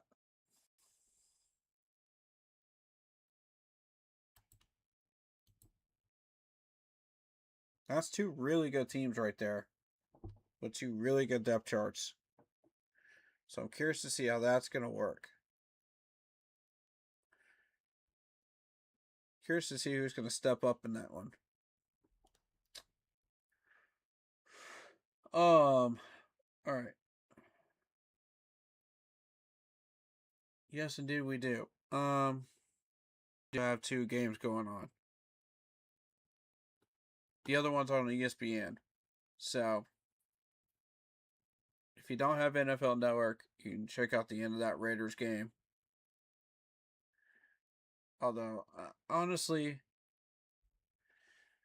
it's 2 mid teams to me. Like, I just don't find that game interesting with no depth charts. So I feel like ESPN is featuring the wrong one. Go figure, right?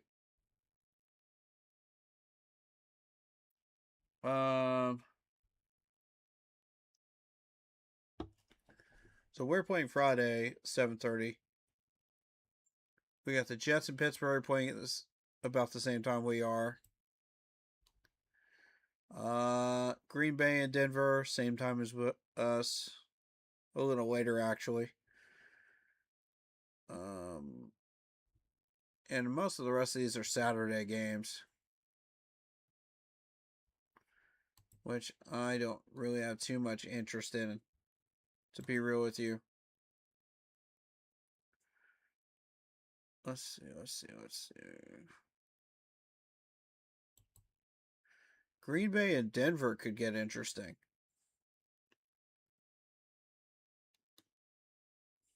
Yeah, only reason is Mendoza was the number 1 pick. Yeah. You are absolutely right. Kansas City and Tampa. Ooh, that's one to keep an eye on. Yes. I want to see what kind of depth Tampa has. I'm fascinated with that right there. Because Tampa is going to be our main competition to getting that South title again. So we need to keep a close eye on that game right there. Track that one, ladies and gents. We may not be able to watch it, but keep a track on it if you have an ESPN app. I'm curious to see how they stack up against KC. Is it strong enough?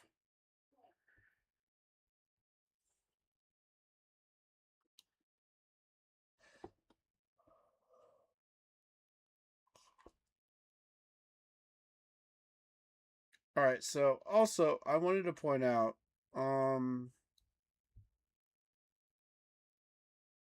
Arizona's schedule this year. It is brutal. Good Lord.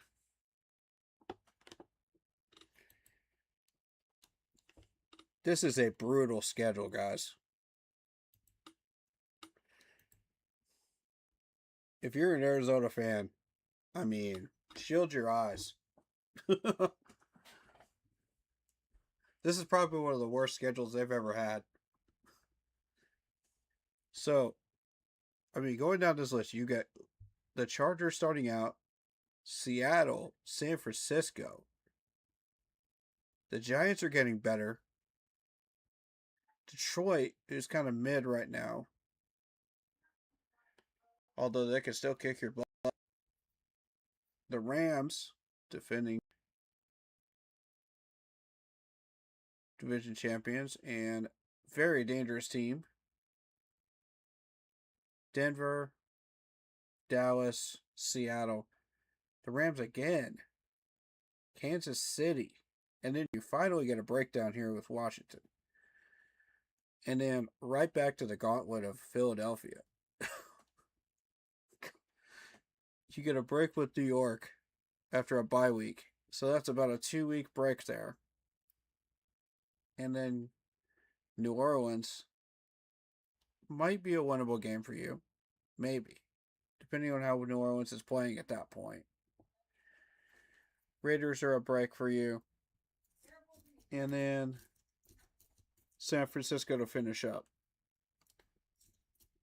I mean, that is just a filthy schedule. Yikes. I mean, if you're an Arizona fan right now, you're thinking, yep, we're trying to get Archie Manning. Let's tank and let's get Archie. If you're an Arizona fan, you're going to end up top 5. You're going to make a phone call to whoever's number 1 pick, and you're going to try for Archie. Because honestly, this is horrendous. There's no way you're winning. No way. Most, if not pretty much all of these teams have really not lost anything. They've only gained. That's terrifying.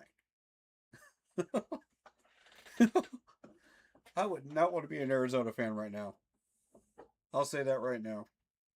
You just lost Kyler Murray, your star quarterback, and now, yeah, that's just not it. Oof. You see that schedule pop up on your radar? Oh, God. Forget it.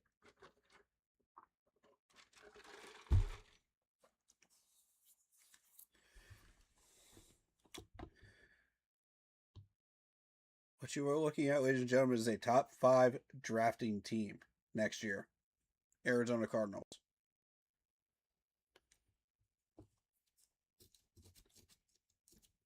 Now, my honest opinion, I think Tennessee has the worst team.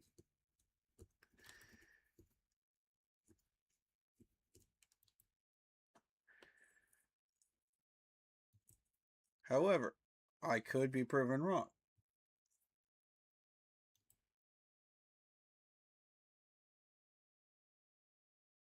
But again, it's the Titans. We'll see what they're doing with.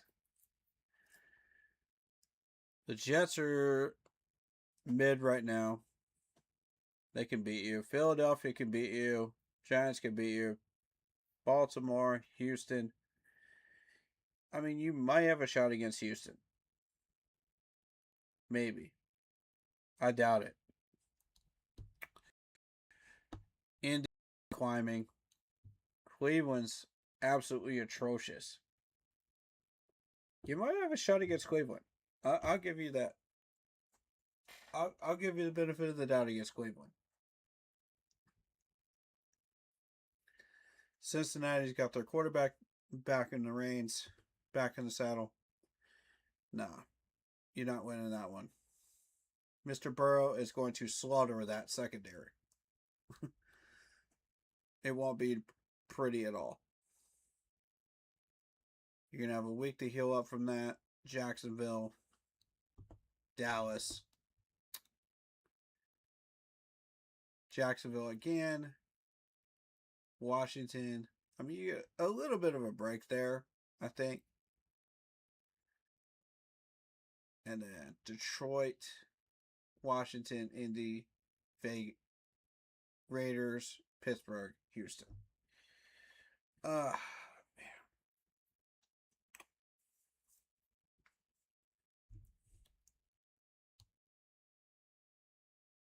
I think if Arizona and Tennessee somehow manage to pull off 4 wins, it'll be a miracle.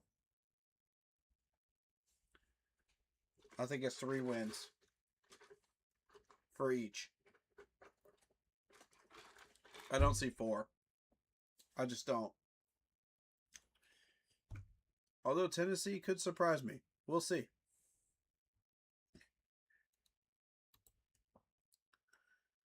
I just don't see Arizona doing it. I don't see that at all.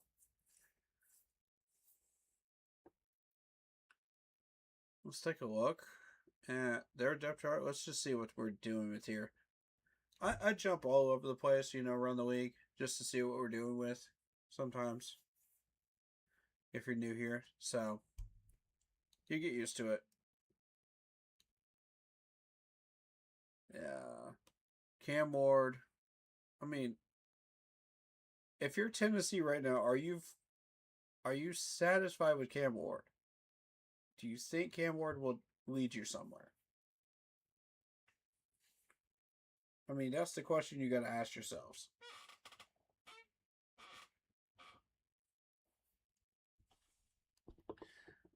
I mean, Mitchell Trubisky is not going to be it.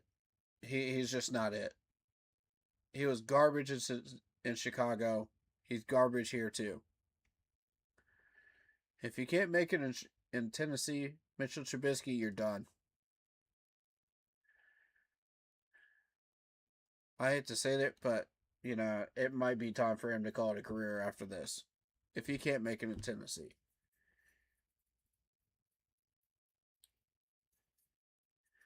Okay, so Tennessee is now relying on hand-me-downs here, older players, Wandale, Calvin Ridley.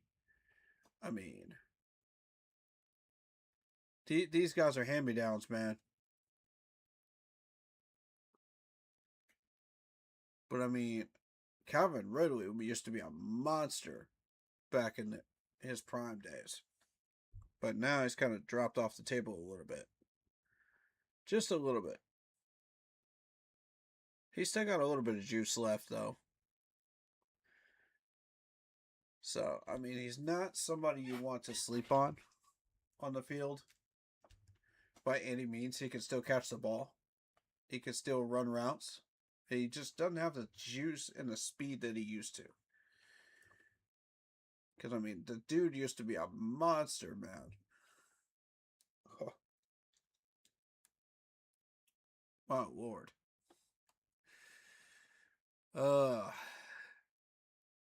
Pat Coogan.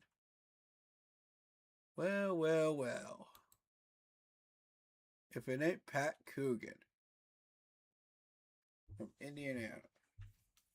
This is the dude I wanted us to draft. Because he could play center and he could also play both guard positions. But Tennessee got him. So, that's okay.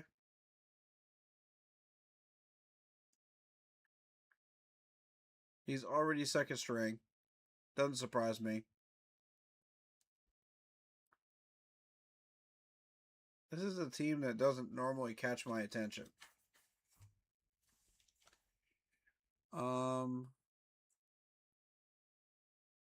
Wow. Falk is still here. Interesting.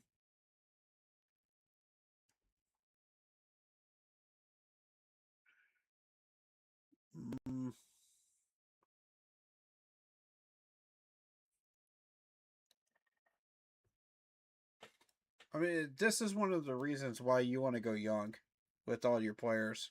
It's because you don't want a team with a whole bunch of older players and they only last about 3 years, These guys are just not it. Here's Hendon Hooker. Huh. They're actually practicing with Hendon Hooker. How about that one?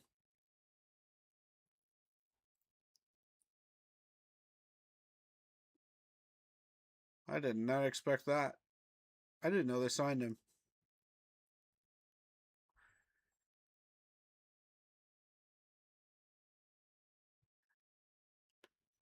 And Wandale, if you're not familiar with Wandale, used to be a big target for a couple of years in the Giants wide receiver crew. Now it's just kind of meh. So,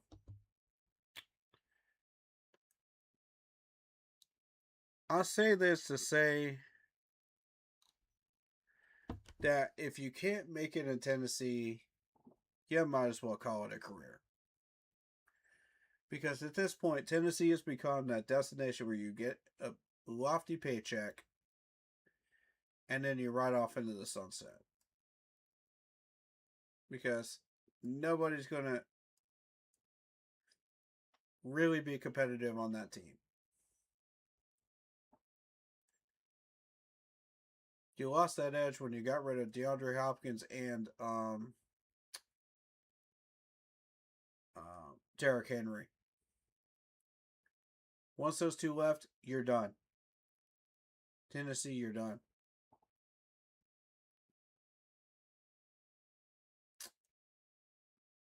The only person I can see that might possibly slightly resurrect this team would be Cam Ward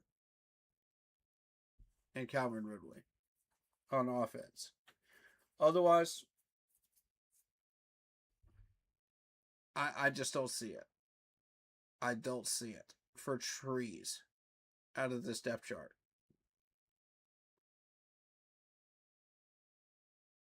It's not. These guys are so mid. Well, you got Cedric Gray. Cedric Gray might be decent. Mari Hooker might be decent. Simmons could be okay. But, I mean, really, like... Really? They got Joey Sly. This is the team that got Joey Sly.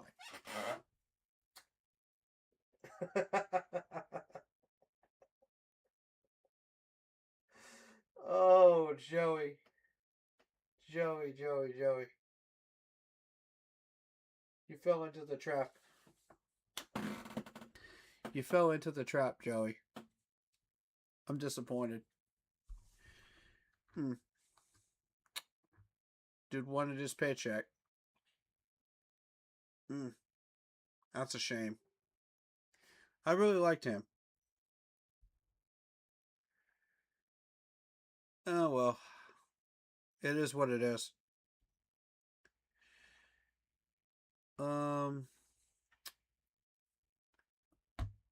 But yeah, let's see.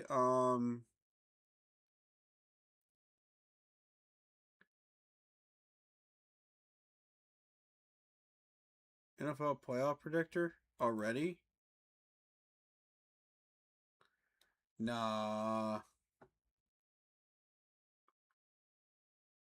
Let's see. Let's see this goofy nonsense right here. Let's see this. Playoff predictor? You got a $10,000 prize?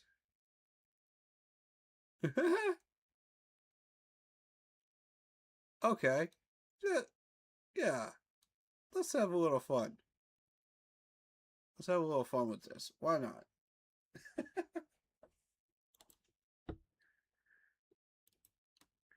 I did run the math on us. So, I know exactly what we're going to end up doing.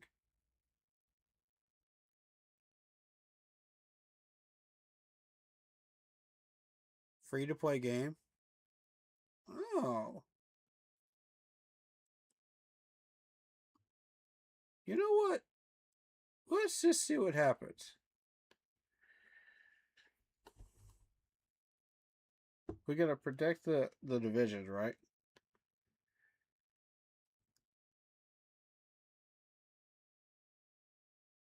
Oh, this is fun. Okay. I kind of like this.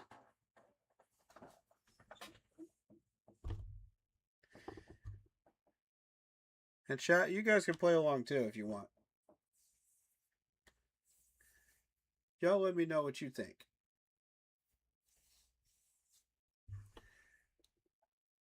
Okay. I am going to go with the Bills to win the division. However, this is going to be a really close second finish with the Patriots.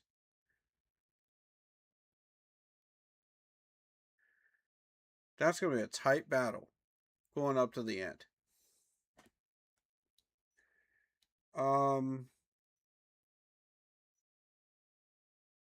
Dolphins, I mean, we'll see. We'll see.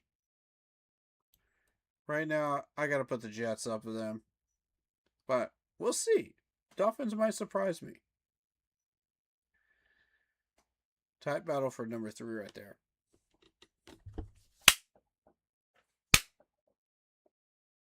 Get this dude, man. I'm going to get this dude. All right. AFC North.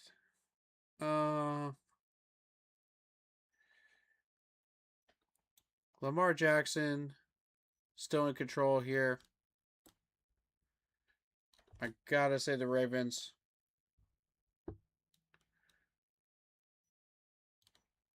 I think Joe Burrow is going to be a problem in Cincinnati. Pittsburgh's going to have a tough time battling him. That'll be a tight number 2 battle right there. I don't know which one's going to win.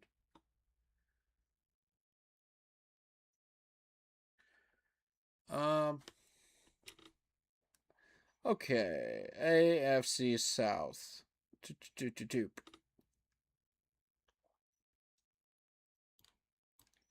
Obviously, we got a little bit of a battle between the Colts and Texans for second place. But for first place right now,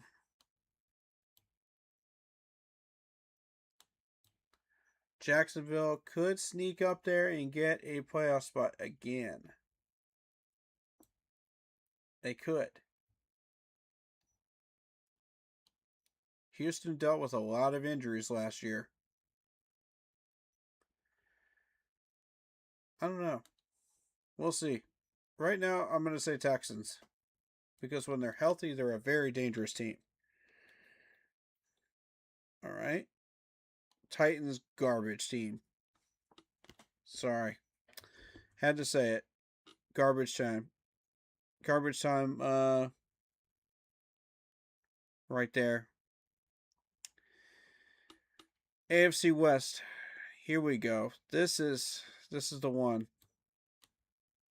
KC's back. And it's going to be a tough battle between the Broncos and Chargers for second place. I'm going to be real with you. Bo Nix is looking real good, but the Chargers have a lot more weaponry. That's going to be one battle to really keep an eye on when those two battle each other. Twice a year from here on. Whichever one wins is going into the playoffs. The other one is not. I'm going to say Chargers for right now.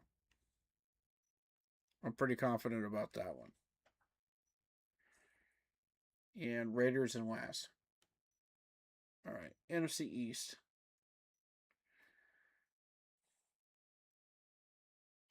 Let's see what we're doing with here. Eagles, obviously on top of the division. Commanders, Giants. Yeah, that looks about right.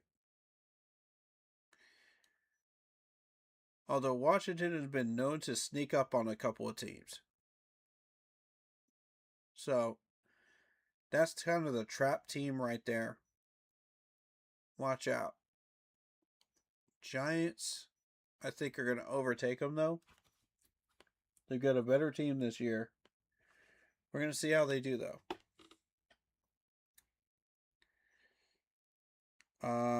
AFC North. Wow. Vikings are definitely going to be in last place. We'll get that out of the way right out of the gate. I'm going to say Bears are going to win the division. Packers close behind. Lions, kind of mid right now. They could make a push for a wild card spot. We'll see. Yeah, for us, I think this is correct. Except I think Saints go third, Falcons go fourth. Now, here's how I see the numbers shaking out. All right. We are going to be sitting on 9 wins. Bucks are going to sit on 8 wins. Saints are going to sit on 7 wins. And the Falcons will be 4 wins. 4 or 5 wins. That's what I'm looking at. Way too early look at the schedule. That has not changed. Based on the moves that were made. Vita Vea has signed a 1-year extension with the Buccaneers. So he's going to stay after talks of a trade. So he is a linebacker for the Buccaneers. For those that are not aware of who he is.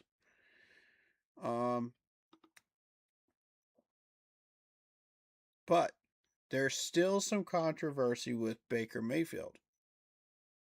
Is he going to stay in Tampa?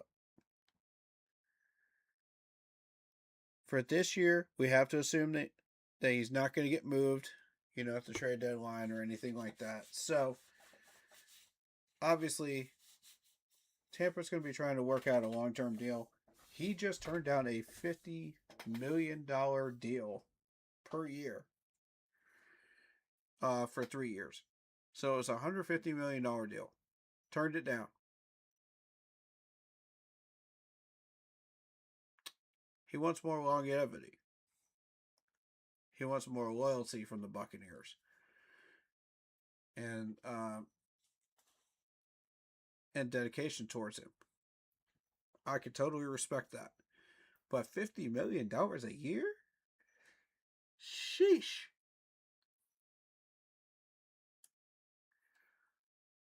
Bro, like, I think I would have taken that deal. That's 3 years. You don't know what's going to happen injury-wise. You don't know what's going to happen whether you're going to fall off the table or not.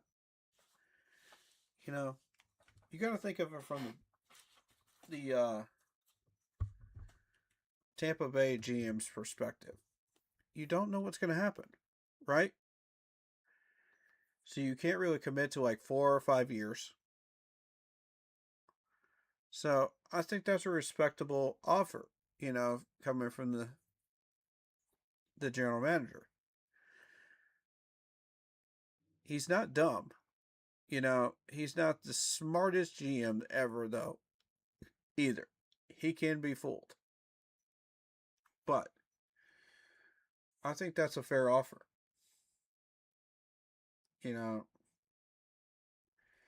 That's a bit more than they're willing to pay, but I think it's worth it. The dude can win you divisions. That's been proven, so he can win you games, period, in Tampa Bay. That's a proven fact. Now the question is, how many more years do you want him?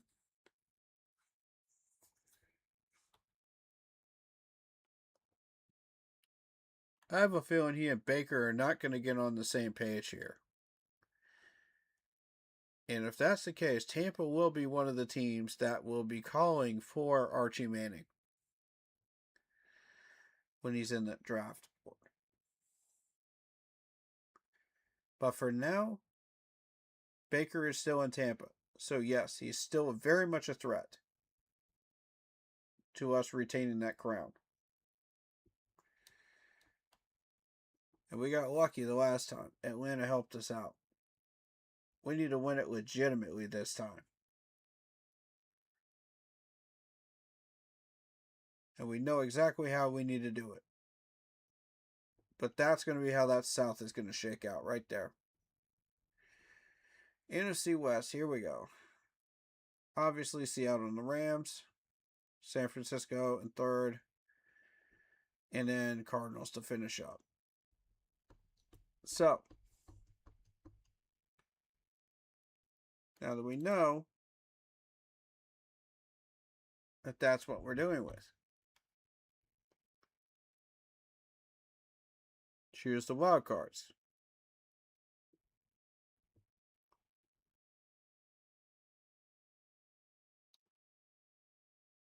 If Buffalo wins the North, it's going to be New England for sure that gets a wild card spot locked up. Now, it's anybody's guess between about 5 teams who's going to get the second wild card.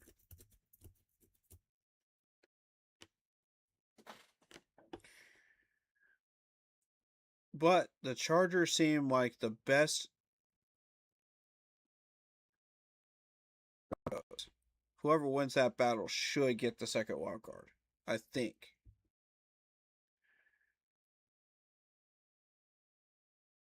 I'm still not 100% sold on that because Bo Nix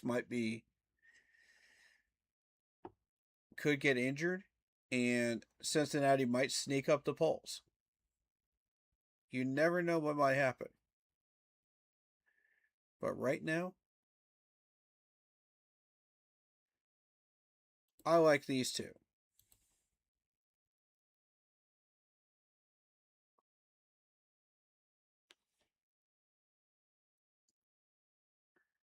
All right, so NFC wildcards.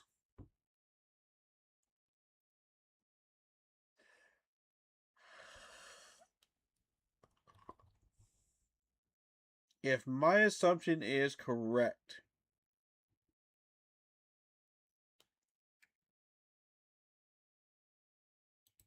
San Francisco is going to be one of them.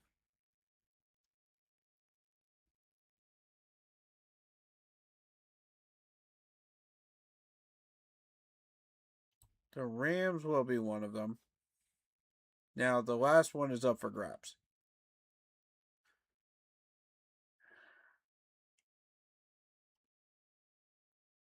I would have to say it really depends on how the Giants play out their season, right? If the Giants play well, they could be in the mix. Green Bay could be in the mix. Detroit is always a possibility. Tampa Bay doesn't have enough strength, but they could get in.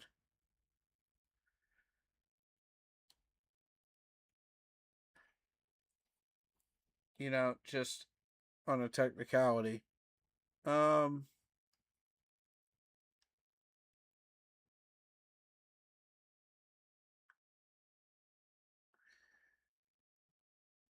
Depending on how these other teams battle each other, you know, that's the interesting part. Right now, I'm leaning towards Green Bay. They didn't really lose anything, but they didn't gain anything either.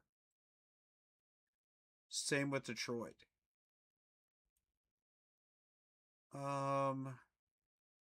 Dallas is a really good regular season team, but once they get into the playoff battles, it's just kind of like, we're gonna fall off the table.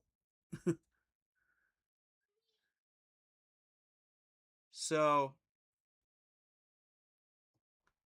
I'll have to say, really tight battle between Green Bay, Detroit, the Cowboys, and maybe the Giants as a dark horse.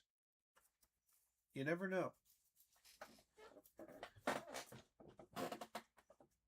People are saying some really positive things about the Giants right now.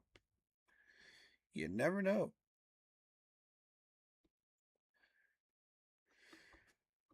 But I'll be honest, I think that's what's going to happen there. It's going to be West Coast teams again. For sure.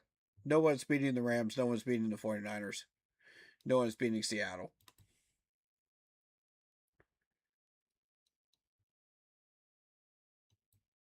Complete my entry.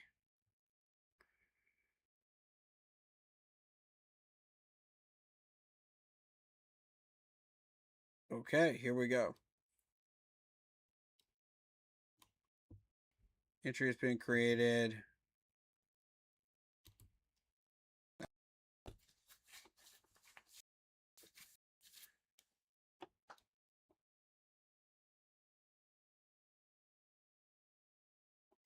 Well, there you go.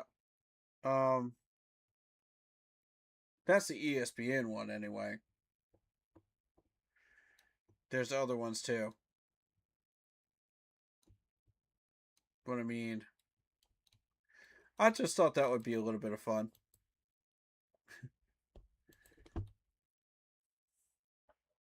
I wanted to cover that anyway. In regards to where I think things might shake out in the South.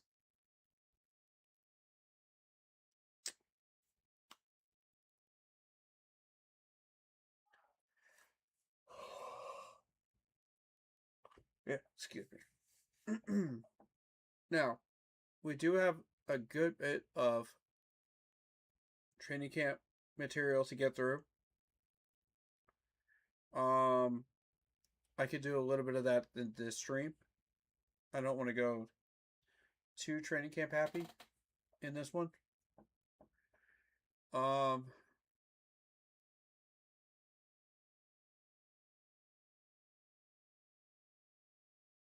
But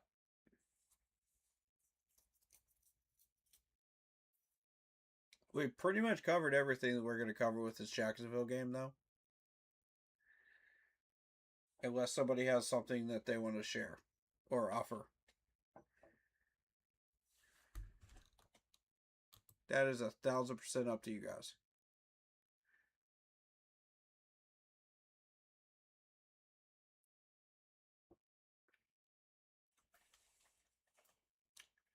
In that case,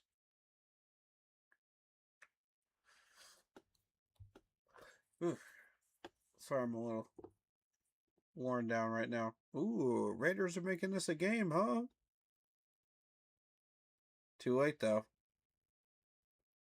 Too little, too late.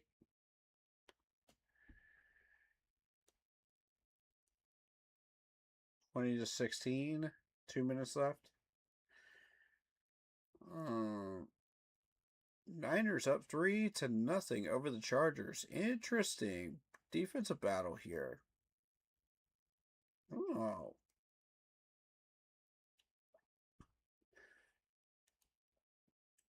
All right, so we got a big fight at the Giants-Dolphins joint practice.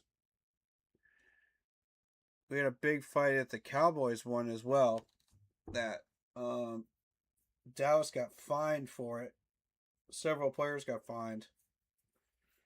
I think it was like 8 players, something like that. And I mean, Jacksonville beat us in the joint practice 11 on 11s. Now, does this cause concern?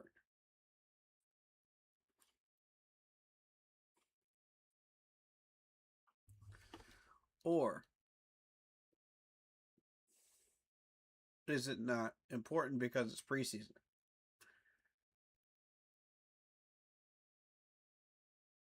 I mean, you could have a healthy debate with that because, again, it's preseason. Preseason is preseason. You know, it doesn't count. You know, the main thing you're worried about is keeping everybody healthy.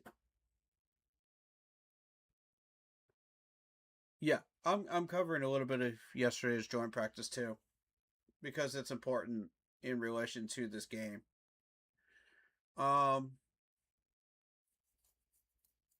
Was the live practice, was that just Panthers related, or was that joint practice as well? Do you know? That happened earlier this week? Because I didn't watch it, so I don't know. I haven't watched it yet.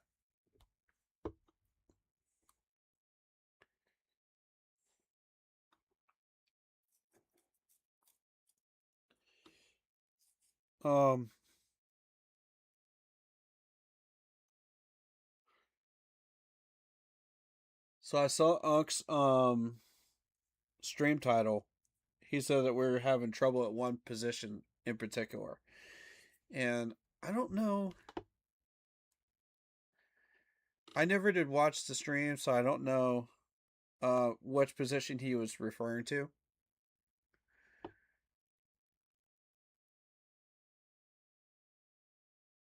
Yeah, we did have that joint practice yesterday.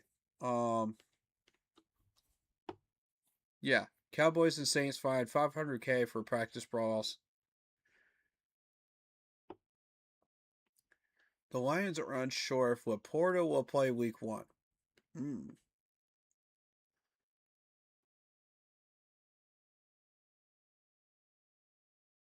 Let's see. Players pulled from Giants and Dolphins practice. Fight filled. I hate joint practices. Barkley. I mean, do y'all like joint practices? I like them. I think they're useful.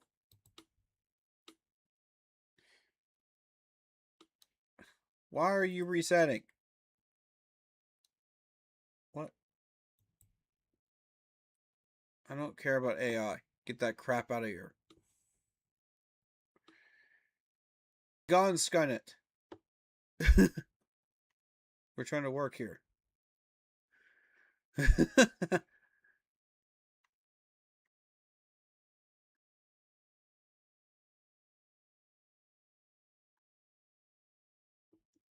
Say what? Vita Vey dismisses trade, asks he wants to be a Buck for life. Bro, you can't just ask for a trade and then be like, no, I want to be a Buccaneer for life. Like Vita Vey. What? I don't understand. Maybe the Buccaneers were trying to move him. And Vita Vey is just like, no, I want to be a Buccaneer. Y'all got to re-sign me. So, like, nobody took the bait. I don't know. It's weird.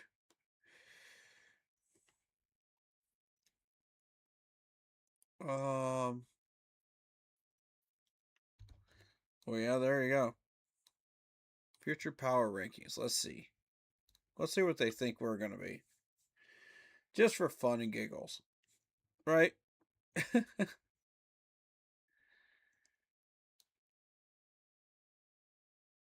Oh, I don't care about the scale.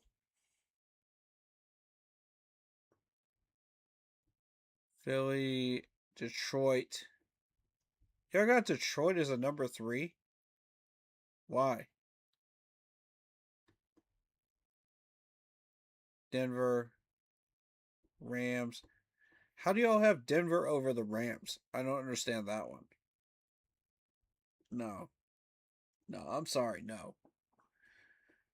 Green Bay, Houston, How do you have Houston over the Baltimore? That makes no sense. All right, Chargers. You have them over the Chargers and the Chiefs? Dude, the Chiefs have won freaking 3 Super Bowls in the past 5 years. If you're not putting the Chiefs at number 1, you're living under an NFL rock. I'm sorry, you are. Chicago, all right. Respectable. Jacksonville, sure. Wild card winner. San Francisco, sure. Buffalo, okay. We did boys, Cowboys. Oh boy. Joe Burrow with the Bengals. Yeah. Minnesota. Y'all are overrating Minnesota. I'm sorry, no. Seriously, you have Tampa over us. After we just won the division? Okay. Okay. Washington over us? Washington? Really? Really, ESPN? What kind of cabbage are you guys smoking on at the ESPN right now? This is crazy. Saints. The Saints over us?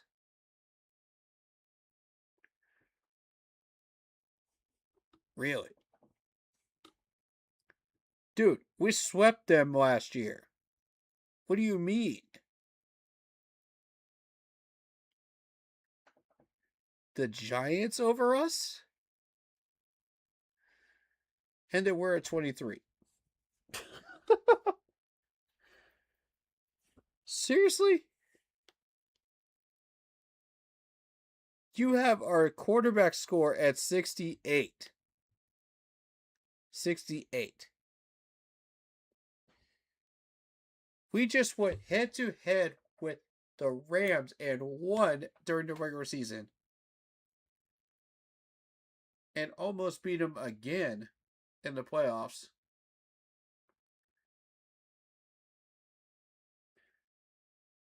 And they went to the NFC Championship and lost to Seattle by a tight score. And you're telling me You think that we have the 26th ranked quarterback in the league? That's hate right there. That's hate. I'm sorry, that's hate. ESPN, that's hate. Come on now.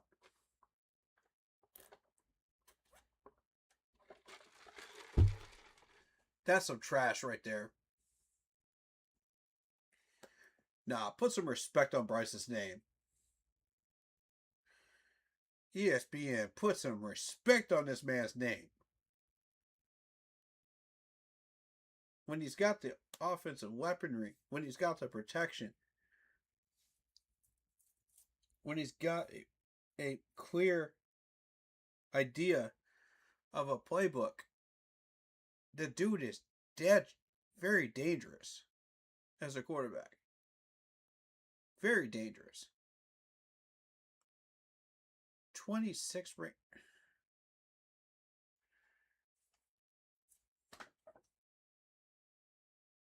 What kind of cabbage y'all smoking to put him at 26? I'm sorry, no.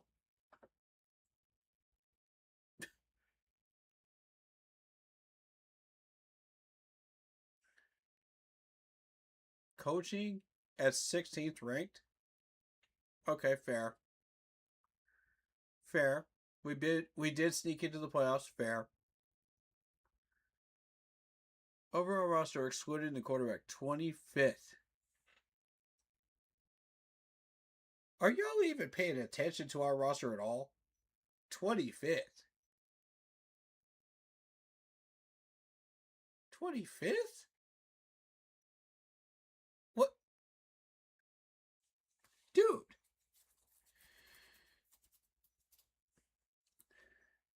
And you're going to rank Dan Morgan at 20. Nah, ESPN. Y'all tripping. Y'all tripping right now. Y'all tripping big time. I'm sorry, no. That is not it.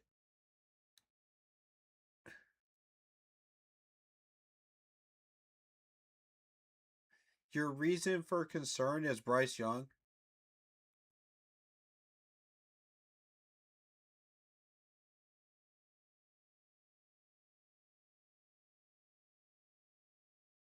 He could be given the health of the offensive line, and 2026 could be rough given the health of the offensive line and a lack of dependable number 2 wide receiver behind T-Mac? So you're saying you don't trust Coker? You guys do not trust Coker at all? That's what you're saying? And then you want to say that the organization is going to assign the blame to Bryce Young? And I think that would be inappropriate. What is it? What am I reading right now? Yo, what are we reading right now? What is this?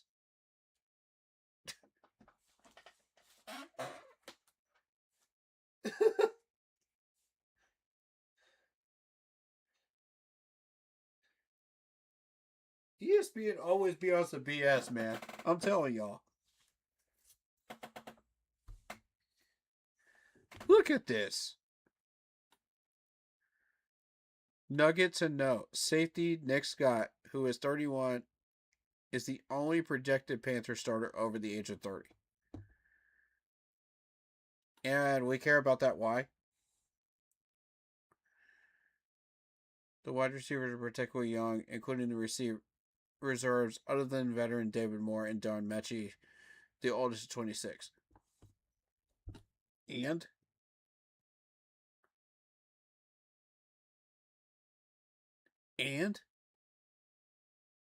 Tell me more about the safety room. Tell me more about our linebacker room. Tell me. Y'all don't pay attention to this team at all, do you? It shows. It completely shows. Y'all don't understand this team at all. bold prediction. Read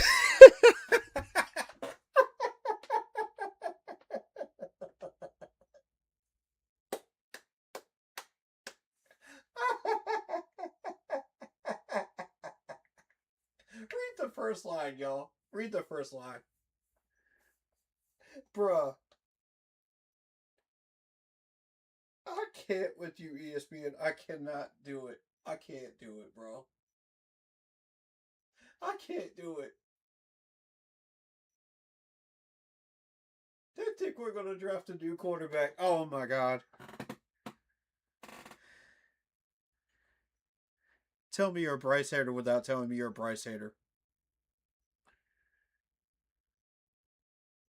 You're going to have him ranked 25th in the league after he just went head-to-head twice with the Rams. Fully head-to-head. And won one of those games.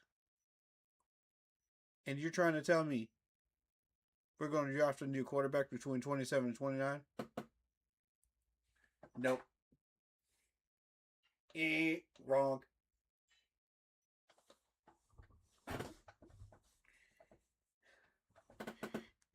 Wrong.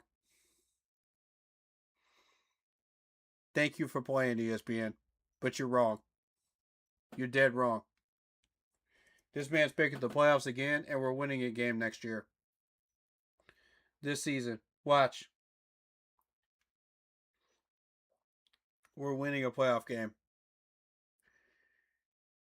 Oh, we're going to be drafting a quarterback in the first round.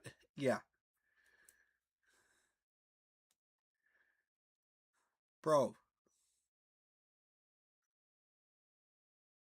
Walter, tell me you're a quarterback. You're a Bryce hater without telling me you're a Bryce hater. Come on now. Get out of here with that. My God. He says this might not even qualify as that bold reality. Really. Carolina has rightfully, in my opinion, keywords, in my opinion. Y'all see this? In my opinion. Not extended Young's contract because beyond his 5th-year option.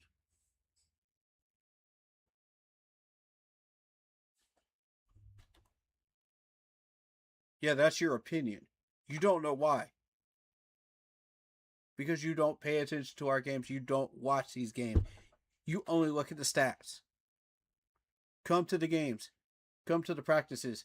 Watch this team. Try to learn this team. Quit trying to pretend like you know. All y'all ESPN clowns.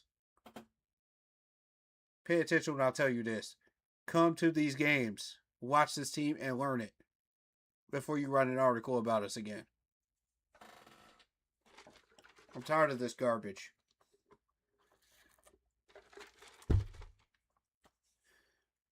Half your polls are a joke. They're a joke. Okay?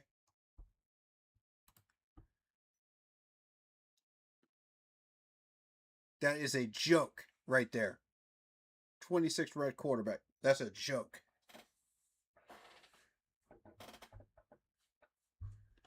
So, let me get this straight. You have the Giants quarterback ahead of us. You have the Saints quarterback ahead of us. You have the Commanders quarterback ranked at 11. Why? Dude. Okay, Baker Mayfield, fair. That's fair. That's a tight race between the two of them. That's fair. Who else do you have ahead of them? Okay. I'll give you that one. I'll give you Dak Prescott. At times. I'll give you Josh Allen. Fair. Fair. San Francisco. Trevor Lawrence was meh. I feel like Bryce is better than Trevor Lawrence at this point. But it's a tight battle.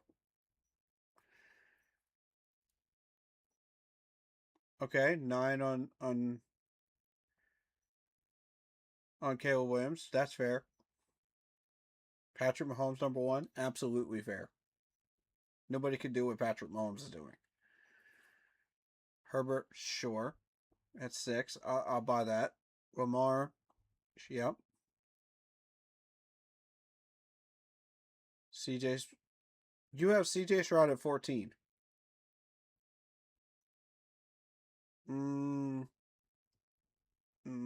Gotta disagree with that one respectfully. Jordan Love at 7, sure.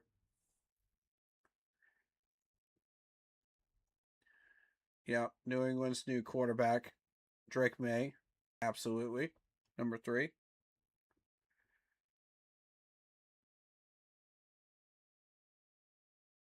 Stafford at 24.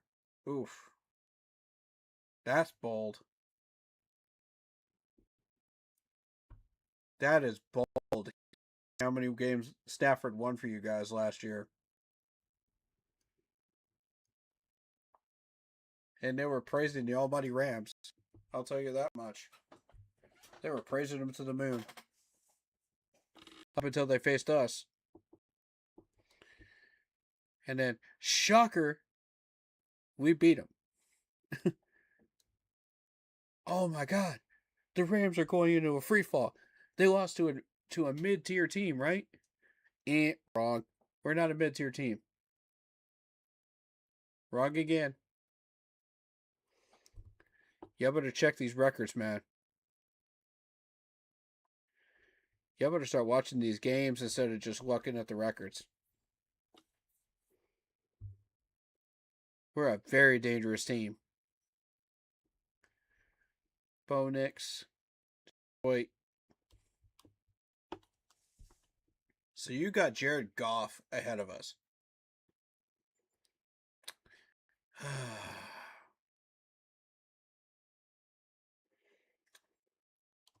Nah.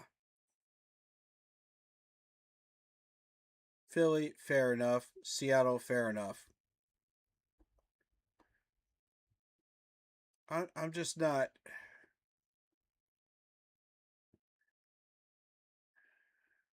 Oh boy, man. ESPN.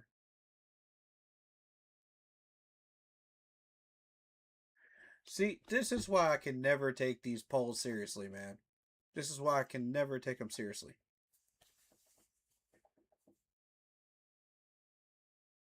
First of all, did you read the words "in my opinion" in there? That's first of all. Secondly, you want to rank Dan Morgan 20th? You want to rank Dan Morgan 20th? Who has the highest retention rate of players in the NFL right now? I think that might be us. If it's not us, we're in the freaking top.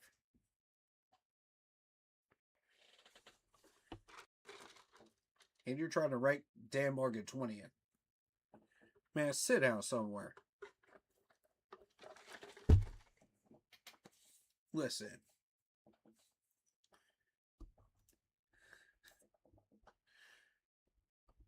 Y'all better put some respect on Dan Morgan's name, ESPN. I'm not having this. I'm not having this, bro. You ranked the front office 4th for Tampa Bay? 4th. How? Please explain to me how they are 4th ranked. No, I gotta see this. I gotta see this. How do you rank them 4th? I don't get that. They barely did anything this offseason.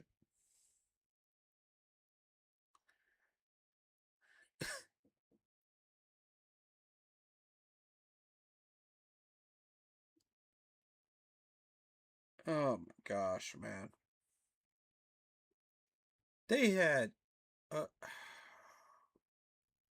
Lordy mercy.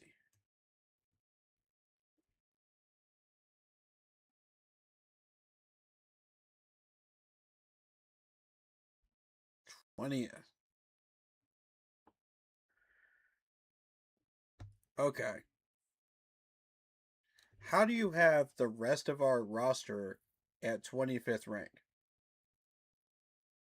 Please explain to me. I would love to know how y'all came about that.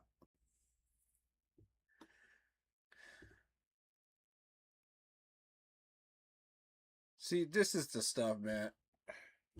I can't deal with the media, bro. I can't.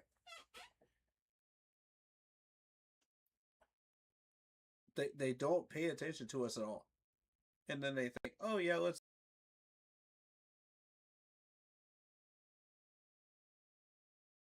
reality, all you do is look at a stat sheet.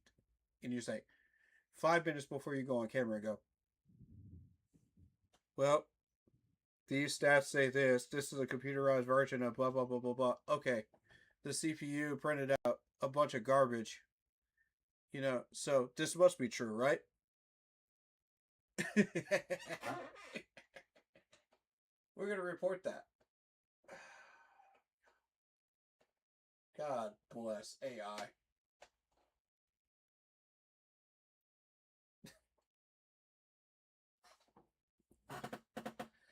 AI and computers could be the most helpful tool, but they can also be the trashiest tool in the world at the same time.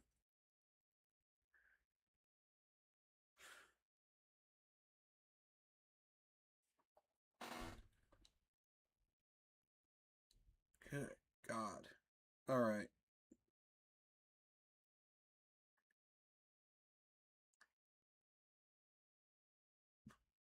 You're kidding me. The only reason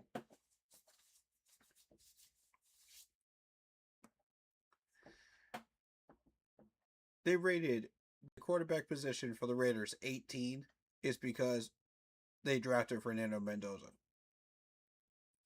Dude has not even played a regular season snap yet. Ranking him 18th.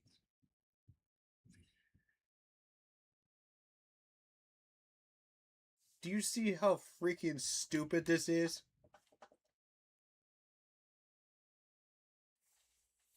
Do y'all see how stupid this is?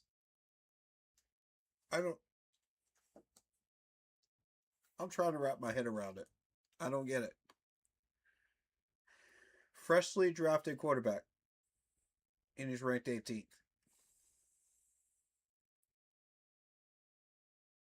Makes 0 sense. Oh my God. You have Bryce Young ranked at the same position number-wise as Daniel Jones? I don't...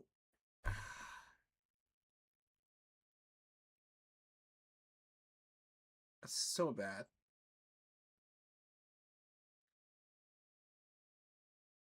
Yeah, the Browns are horrendous.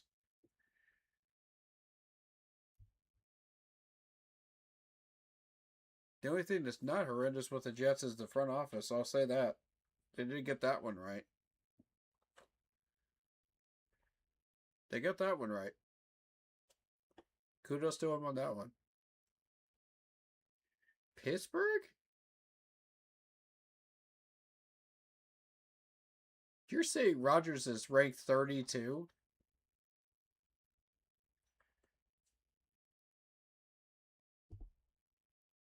You do know Rodgers isn't retired yet, right, ESPN? Right? Right? He's not retired yet? You do know you do understand this, right?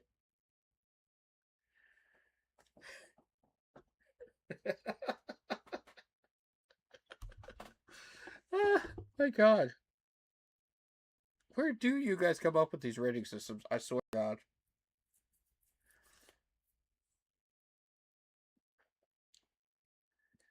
This is horrendously bad.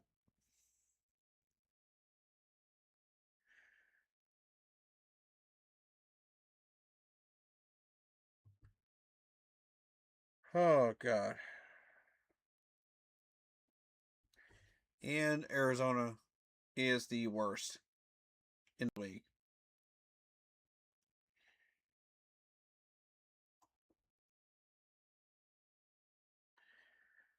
Oh, my God.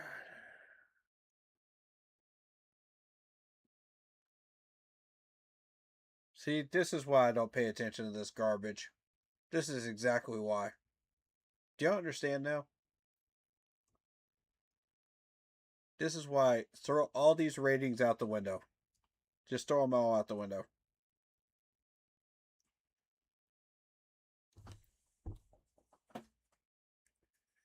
$16 in coaching. Okay, that's fair. That's probably the only fair thing on here. Because we did end up, middle of the pack in the NFL.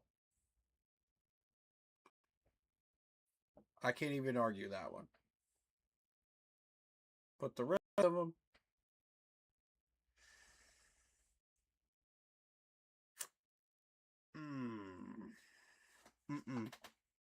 no. Now, if you want to take points off of Bryce because of non-consistency, with winning games, okay, fair enough.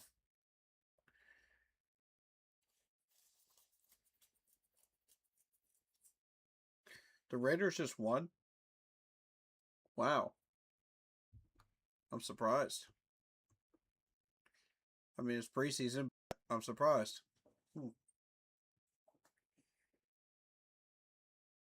Okay. Maybe they got a little more depth than I thought. Maybe they do.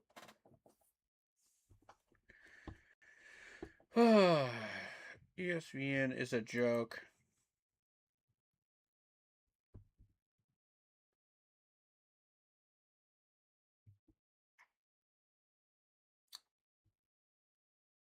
That rating system is a joke. Whoa. Now that's the score I wasn't expecting to see. 17-3, San Francisco. Interesting.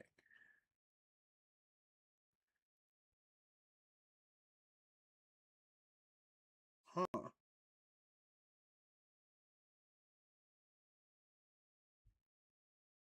Okay, probably doesn't mean much, but we'll see. We'll see. It is preseason week 2, You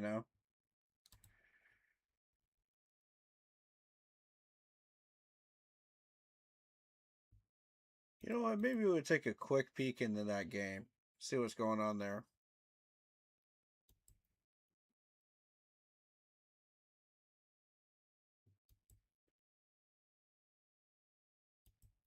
This is big curiosity.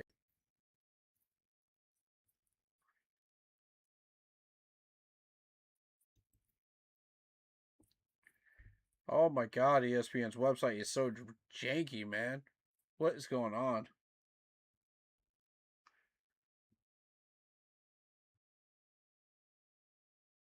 Good God.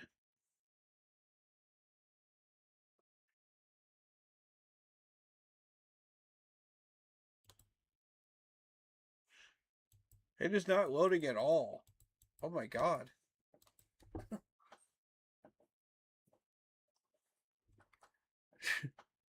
Trash polls, trash website, right? Am I right, folks?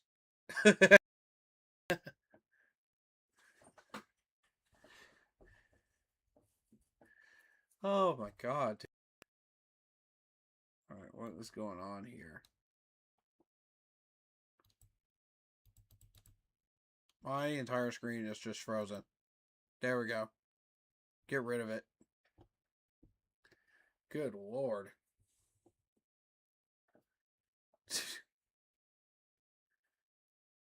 The fact that I had to X out of that is disgusting.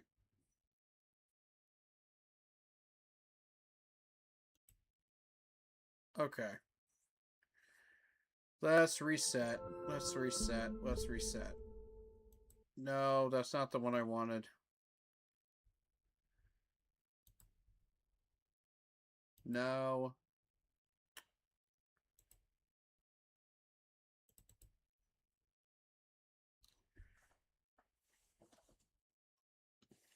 For God's sakes, this laptop is so slow today. All right.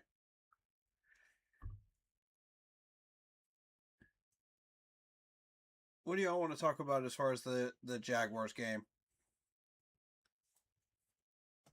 Or any players that we have? Name a player, we'll talk about him.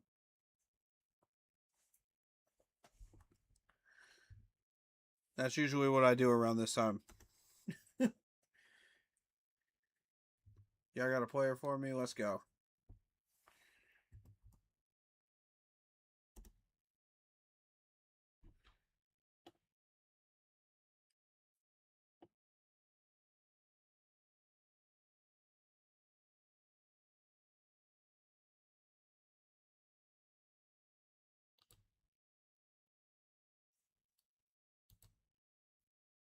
Okay. I think we got this reset now. Let's see.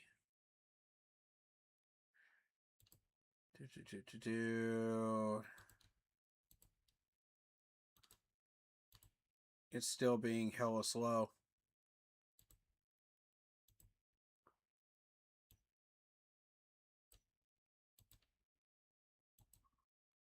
Okay. Let's see what's going on here. Mac Jones, 3 for 8. Ouch. That's not a good day for you. Trey Lance, 9 for 15.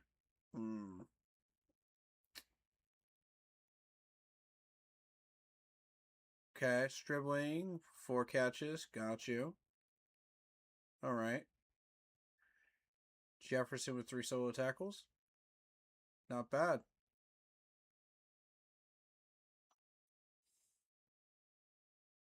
Nine first downs. Oof.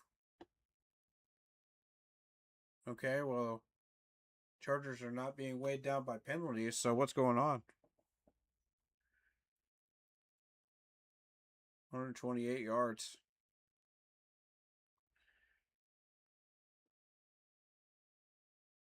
One for 8 on third downs. Ouch. I see that number right there, and I do not like it. If you're a Chargers fan right now, that's a terrible number.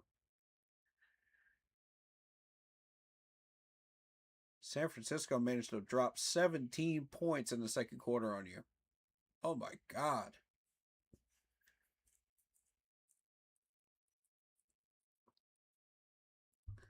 Oof.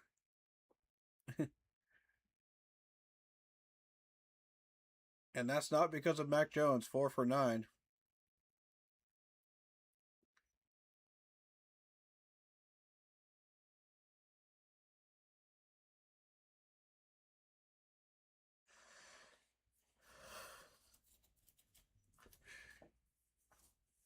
They haven't even gotten any sacks on him. What in the world? Wow. Let's see the box score on this. Dude, Brock Purdy and Mac Jones, 4 for 9 and 4 for 6.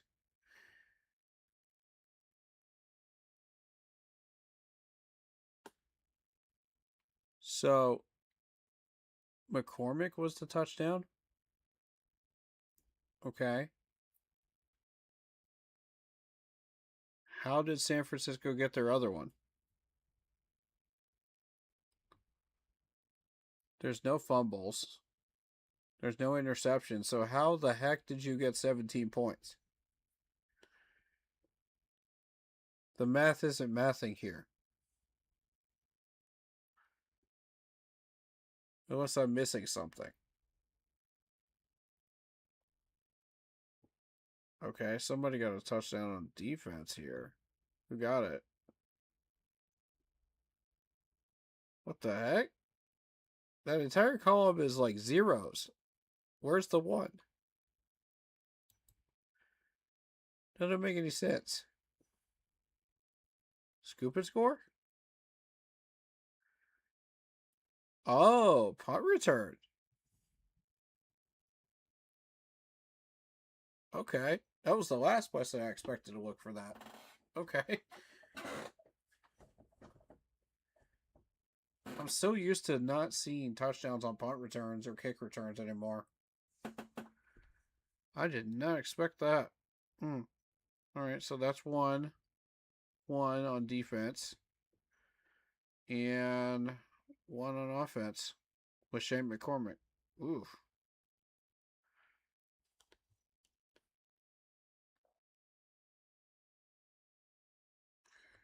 So I'm guessing McCormick and Cowing were the ones that got the touchdowns. And then the field goal. Yeah, that makes sense. Okay. That makes sense. I was about to say, this math doesn't add up.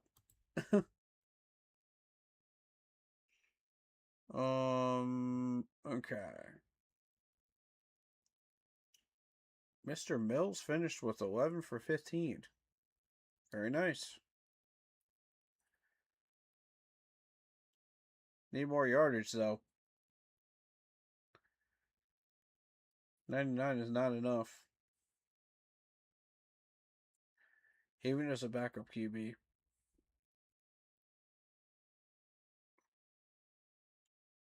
Okay, both sides got a sack. Both sides got 7 tackles. About even, isn't it?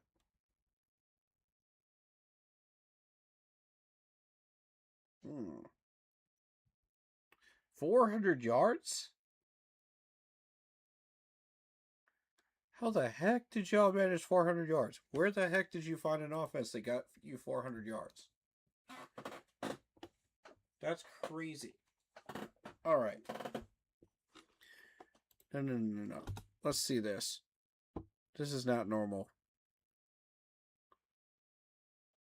241 in the quarterbacks. 159 from the rushing. Dang. Those running backs had a day. There it is. Look at that. 37 yards. 35.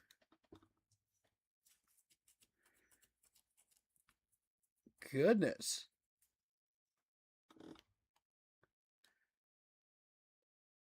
Okay. 252 in the air. Goodness. These were long passes, too. Look at these. 33 yards, 20 yards, 22, 18. There's a 17-yarder to him. Dang.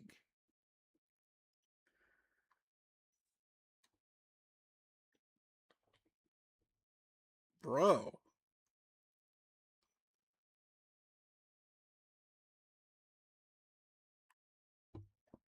O'Connor was flinging it today. Goodness gracious. All right. Defensively, how'd y'all finish? 40 for 72. 3 sacks. 7 tackles for a loss. Goodness gracious. Look at all these tackles for loss.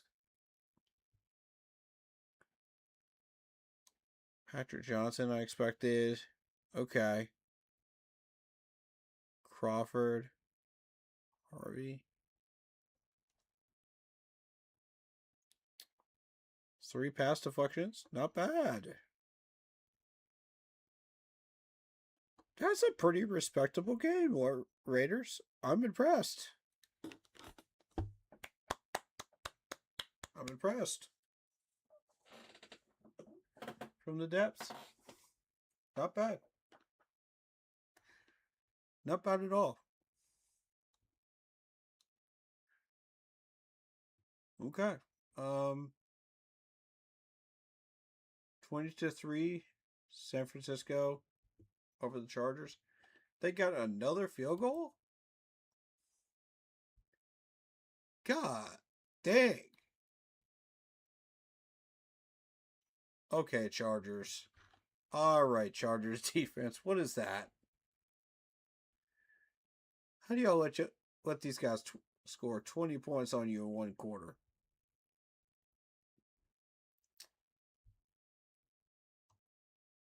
Nah, you guys got better depth than that. Come on now.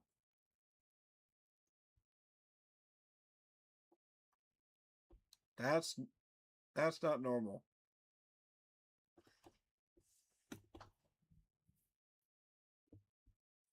Very abnormal preseason day. Okay.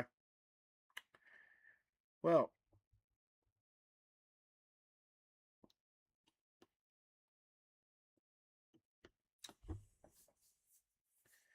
you guys want to cover anything training camp related? We could do that. Also, I wanted to play you guys a video. Hold up.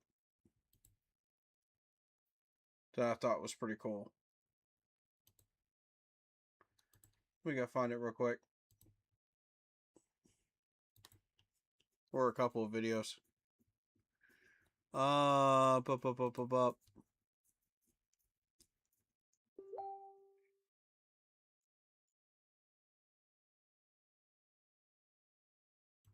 What is this?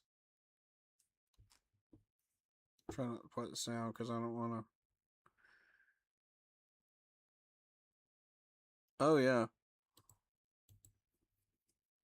Clip of Princely. Got you. Yeah, Princely did really well. I was really happy with Princely in that Buffalo game.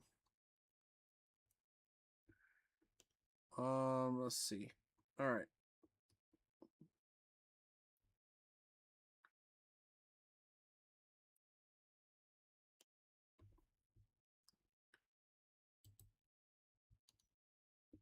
Yeah, this is the one I want up.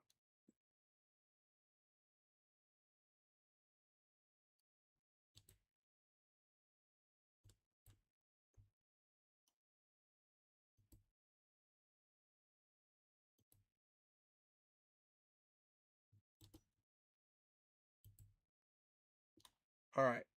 Now, this is a video I randomly ran across. This is hold up. This is the new Auburn commit, Gary Chapman. Now watch this dude throw. This dude's got a cannon for an arm. If he ends up in the NFL in about 4 years, we got a problem on our hands. Look at this. Zoom. Zoom. God. Boom. What an arm, dude. Right in stride, too. Look at this arm, dude. God almighty.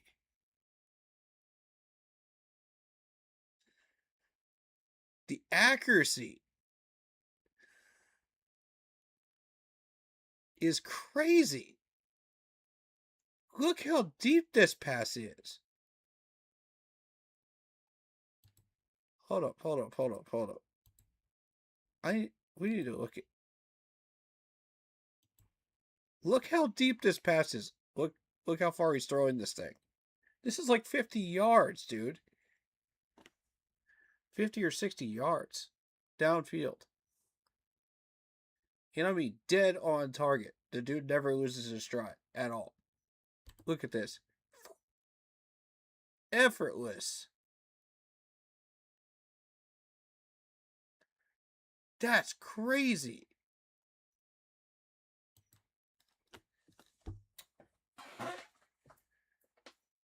Yeah. Auburn's about to get a baller. Auburn's about to get a baller, y'all. Oh, snap. I don't know who Auburn has on their schedule. I would not want to be one of those defenses against that right there. Nope. I would not want to try to plan around that.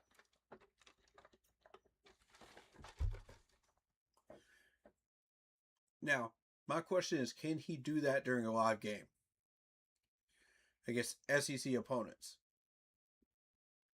You know, if he could do that against, say, Alabama, LSU, you know, maybe my boys from Clemson, we can have some conversations about this dude. We can have some serious competition on our hands. Hunting for a quarterback like that. Yeah, man. Wow. That's interesting. I want to see what the comments are saying about him.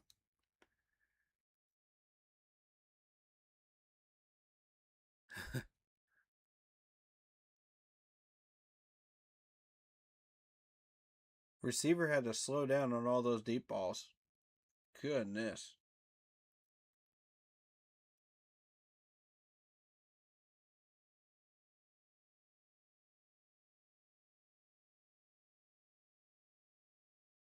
You prefer he holds the ball a little higher? Okay. Fair. That's fair.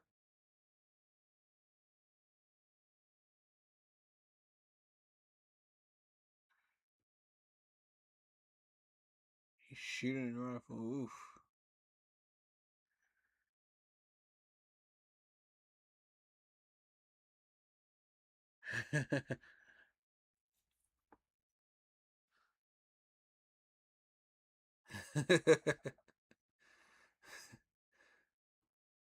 Looks like Monroe from Bama. Monroe had a cannon too. Mm.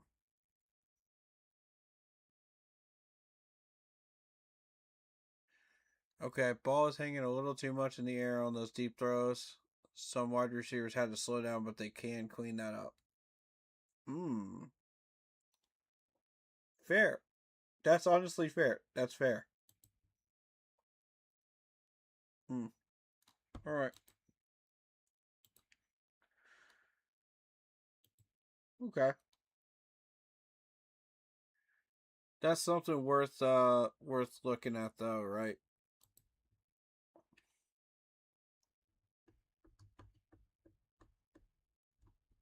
All right. So, I kind of wanted to show you guys this right here. Now, a handful of NFL teams were got together and they noticed that this classroom had been handing out like assignments to study NFL teams, right? So they sent a bunch of stuff to them in these boxes. And so here's the one for the Panthers.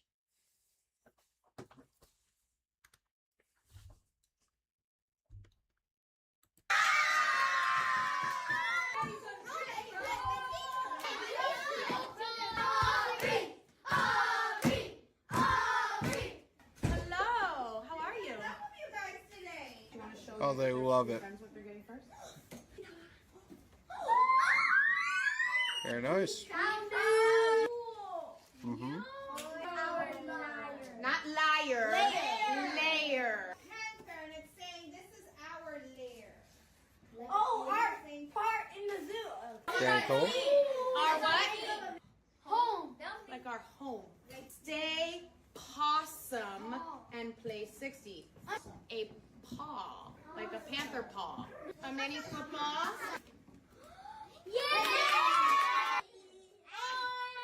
Each of you will go home with your little own Pantera bag. I'm gonna wait till everybody gives her the respect and the attention that she has given you. And we talked about being where our 2 feet are, being right here in the present. You ready? You gotta chill. Hey, Aubrey. Thanks for picking the Carolina Panthers. We're so excited to have you on our team and hope you love your new gear. You are a part of the Panther family now. Keep pounding. A mini helmet. That's cool. Sign mini football.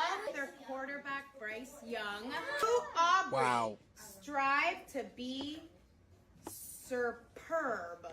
The Panther stickers. The top hats. To Aubrey. Good hat choice. Oh, they saw when you picked your hat. Mm-hmm. The top cats. And last but not least, a signed Bryce Young poster. Wow. Take it out. Yo.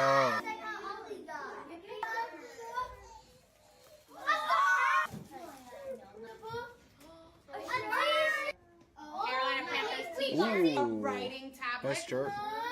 Like that. Yeah, keep pounding, baby. Shake it, girl. Shake that, girl. Nice. Wait. Don't they give But those it to means that she can wear it for- Roaring Riot members? They give those shirts to Roaring Riot members. I've got one. Yeah, I've got one. for a That's long cool. time. Right now, it can be like a pajama dress. I wear pajama dresses. I have big t-shirts that are my pajama dresses. So it's your pajama dress for now. But it's not supreme. It's supreme. Aww. I will print a picture of when Aubrey picked the Panthers. So it's like the moment she drafted the Carolina Panthers. It's That's frame. cool. And you can always remember the day you picked the Panthers. Very cool. I have to recognize you guys again for giving each other's moments, because it's really cool to watch all of you celebrate each other. So that's a really cool thing. None of the teams have to do this, but they are, and that shows a lot of what? Respect, kindness, and it's almost like she was our missing 24th person the entire time, because we loved the Panthers, and now she came into our class and she picked the Panthers without us even telling her. Really, really cool, the kindness that is coming from across the league. Again, these teams don't have to think of you. You didn't draft them. They didn't have to write anything to Aubrey. They don't have to do any of this. And next week, That's we a are fact, going to man. get the opportunity to feel the feeling of paying it forward. Clap it up for That's love right there. That's love. Yo. Panthers, man. Looking out for the new generation, man. It's so beautiful. It really is. It's beautiful. And shout out to Mary, man. She's doing a great job with this class. And I love that. I love that. You know, the teams that sit gear and everything else, you know, that's love, man. These teams really do care about the kids. They really do care about, you know, the education and these kids learning about the teams and showing loyalty and an understanding of who they're picking, you know, when they pick the hats. That's really, really cool, man. Really, really cool. So, great job by the Panthers management, you know, showing that love and just being who you are, you know. That's genuine. That's straight up genuine. And, you know, it's that kind of love that reminds me of why I'm doing what I'm doing, you know, as a podcaster, because I got so much love for this organization from the top to the bottom. And this is a great example of why. You know, one of the reasons why, because it's genuine, it's real, and it's beautiful. You know, this is why we all chose this team, y'all. This is why we chose them, because we know that when we show that love, they show it back. You know, in beautiful ways like this. And it's not just giving back to the community. You know, any franchise could do that. But when you give back to the community with love and just genuine kindness like this, that shows us like what type of a franchise we are supporting, you know? And it's awesome. So, you know, whenever you wonder whether you're rooting for the right team or not, go rewatch this video. Go rewatch this. Seriously. And it will remind you every single time of why you're rooting for the Panthers. Let me get David up in here.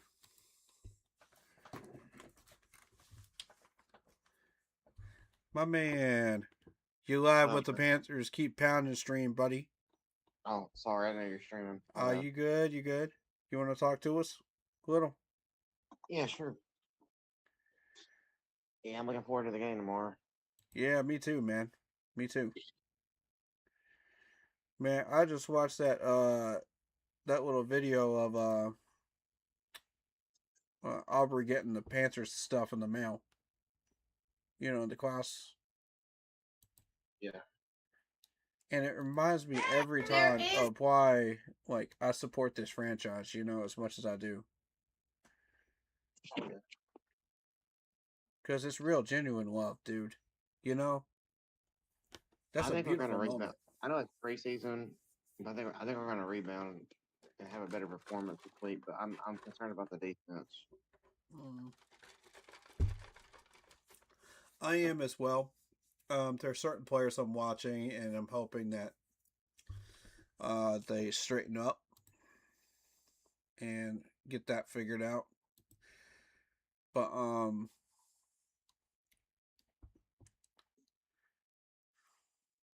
I think we'll figure something out. This Jaguars roster looks mid to me. But for some reason, like, they were able to make the playoffs last year, you know, so we can't just totally dismiss them. This is my thing here. I know it's preseason. I get it. Mm-hmm. You know, I get it 100%. But this is my thing right here. You know, we went toe to toe with the Rams, and we beat them, and almost beat them in the playoffs. I'm just saying that performance against Buffalo was just horrendous, in my opinion. Oh, man. You know what I'm saying? Like, I know we could have done better. I mean, it's preseason, though. You know what I mean? I know. So you got to take it with a grain of sand. Plus the fact that they are being taught press coverage, you know, by McDermott. And McDermott specializes in 4-3 presser. Yeah, and he knows us really well, too, so. I didn't think of that. Yeah. I didn't even think of that. That's a good point. Fair point. Yeah, he specializes in that. So I expected the wide receiver to have trouble. But it is what it is. We really wanted to find out, you know, if these guys had learned anything, you know, and be properly tested. And they were. Yeah. So the ones that showed out and they caught the ball a lot, you know, and did what they did, you know, those are the ones we want to highlight and say, okay, yeah, these guys are making progress.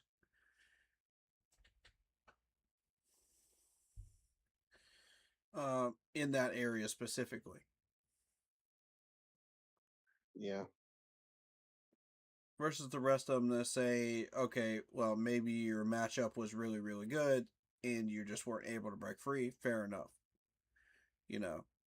Or maybe the matchup was better than you as a wide receiver.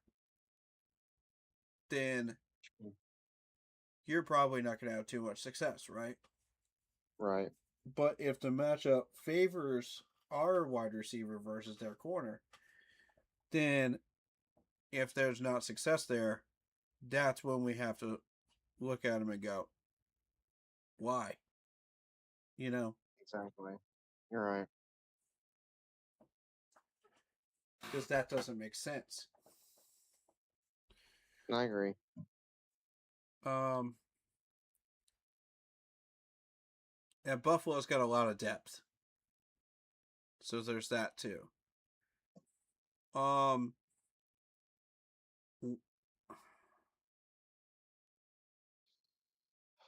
When did Derek Brown go down with a knee injury? I don't know. I don't recall that. I don't recall reading that. Did you? I don't recall it. Yeah. Everything else makes sense. I've seen the rest of this. That's not new injuries,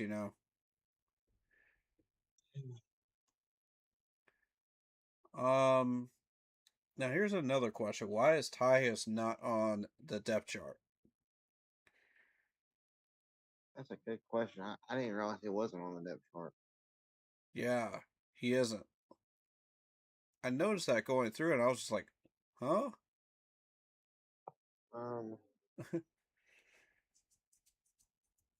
Didn't we shoot.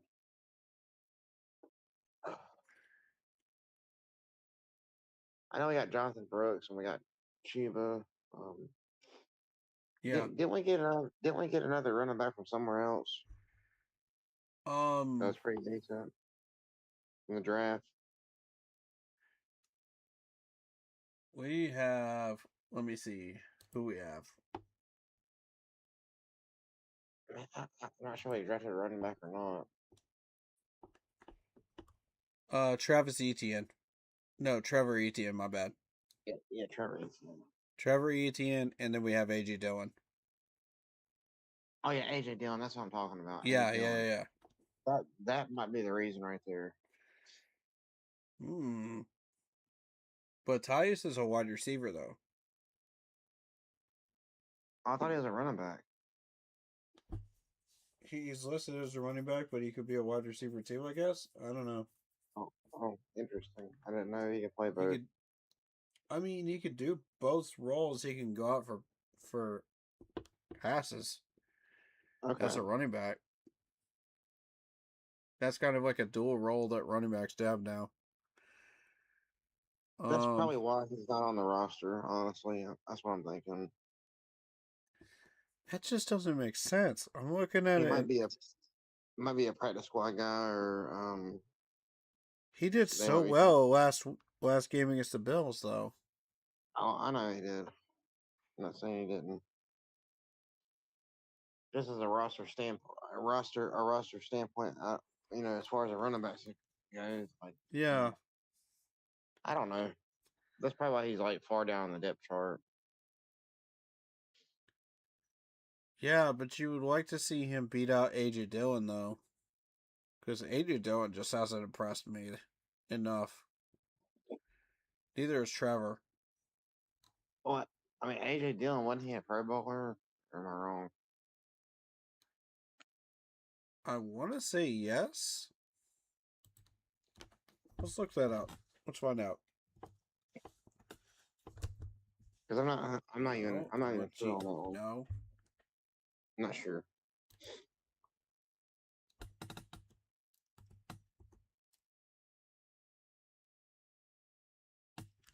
A.J. Dillon.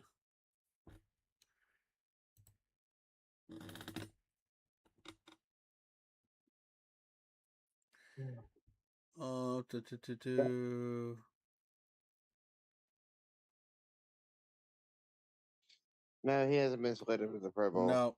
But, He certainly is not. okay. Well, that's maybe they're having AJ Dillon and Tyus battle it out for a position spot. Maybe. And as of So right now, apparently, as of right now, Tyus is winning that battle, in my opinion. So yeah, definitely. From what we saw in the Hall of Fame game and then that one. I mean, he even did go last week too, even though he lost. He played college football for Boston College and became the school's all-time rushing yards leader with 4,382 yards.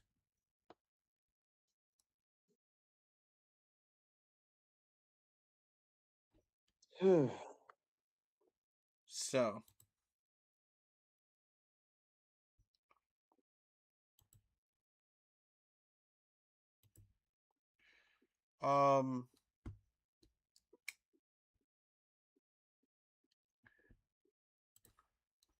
I wanted to briefly mention the fact that we released Malik Malega with an injury settlement.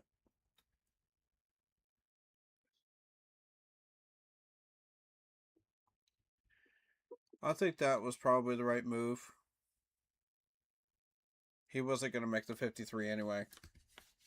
Okay.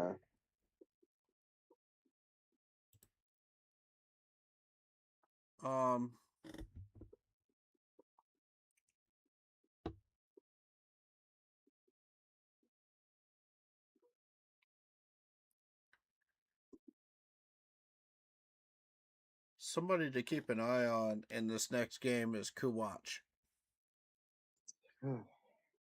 Jackson Kuwach. He had a really good game against the Bills. Oh yeah. And Dude, DeCarlos Nicholson. Dude, I was watching that game. I'm not even joking. Like I got cold chills. I was watching the game, and I seen this player come out there, and he had the same like motions Luke Kuechly was doing, and I was like, it just kind of gave me an eerie feeling, and I looked him up.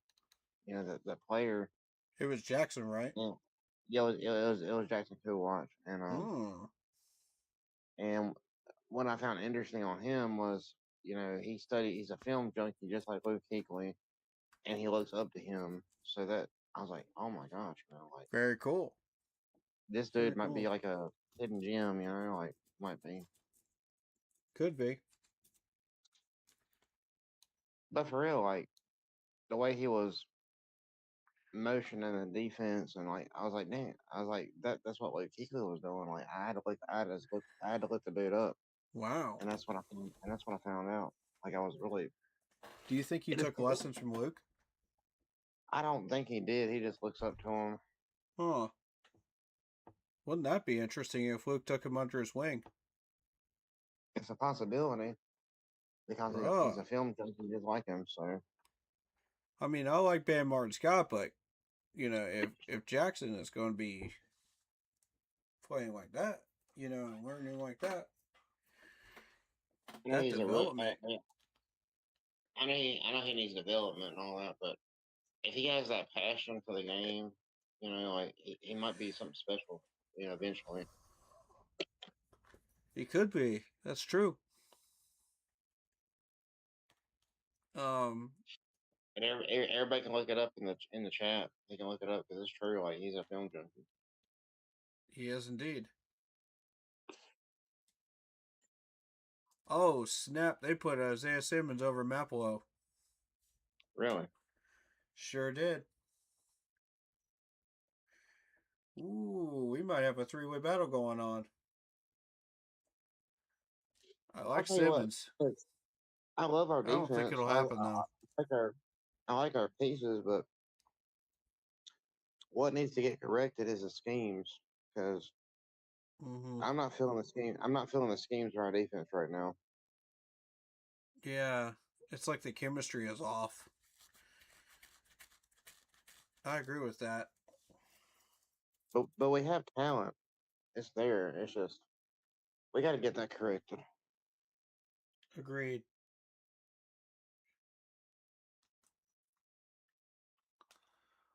Um, it's preseason. This is the time to do that. Obviously.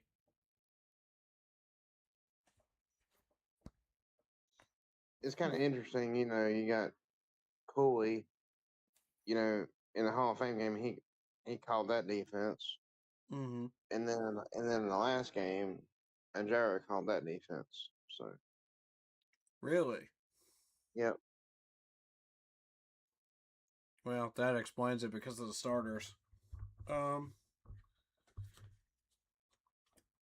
because it looked really similar, you know, to a regular season game. Yeah. So it does make sense. Um, I don't understand. Like this is my concern. I don't understand why our starters look so um like stagnant last game. We look just I don't know. on It's just both a concern sides? to me. On our starters, the starters like Brian, Yeah. On both sides? yeah. Hmm. On the, I don't know. It just look kind of stagnant. Jalen Phillips definitely wasn't.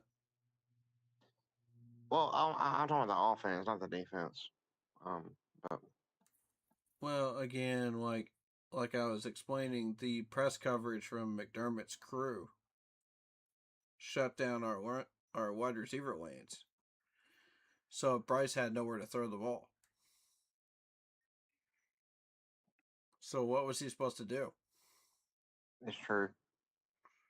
You're going to end up forcing some of those, and it's not going to look good. And I'll Well, say I this mean, on Trask's behalf because he did not know about David Moore's, stopping on routes.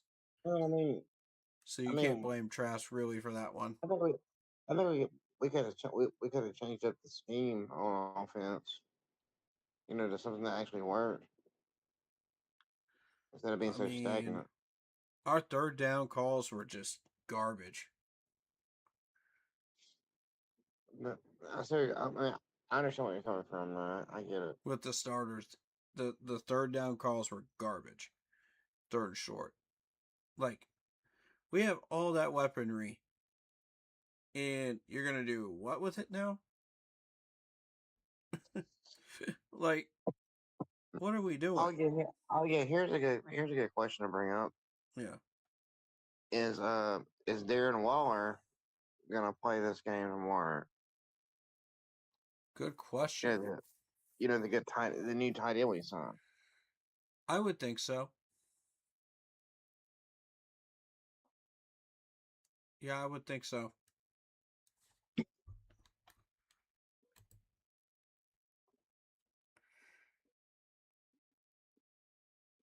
Cause that dude, he is a touchdown machine in the red zone. He is. That's all I know.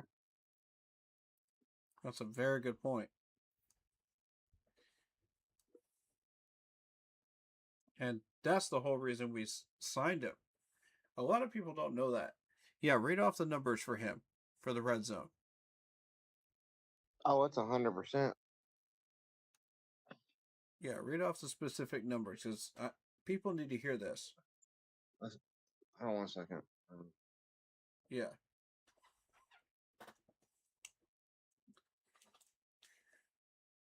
Most people are like, oh, yeah, we got another tight end for blocking reasons, blah, blah, blah, blah, blah. No.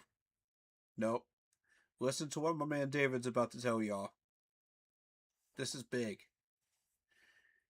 Okay, he had a red zone target 7, reception 6. He had a catch rate of 85.7%, converting nearly every look into a catch. And his touchdowns was 6, meaning every single one of his catches inside the red zone went for a touchdown. Despite only playing in 9 games due to injuries that year, he proved he could still be a lethal red target, which is likely what caught the Panthers' eye. It's not likely what caught our eye. It is what caught our eye.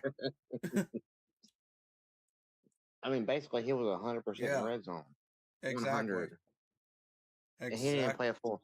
And he didn't play a full season. Can you Let's imagine take that him into in a full season with us? God bless. You know, we've been having a red zone problem over the past few years. You This know what? solves it. This sounds really crazy, but what if? Just what if? This might be our next Greg Olson. I mean, what if? That would be a crazy thought. I mean, think about it. He didn't play all year last year, and his touchdown percentage in the red zone is 100%. I mean, you can't get no better. I mean, you can't get no better than that.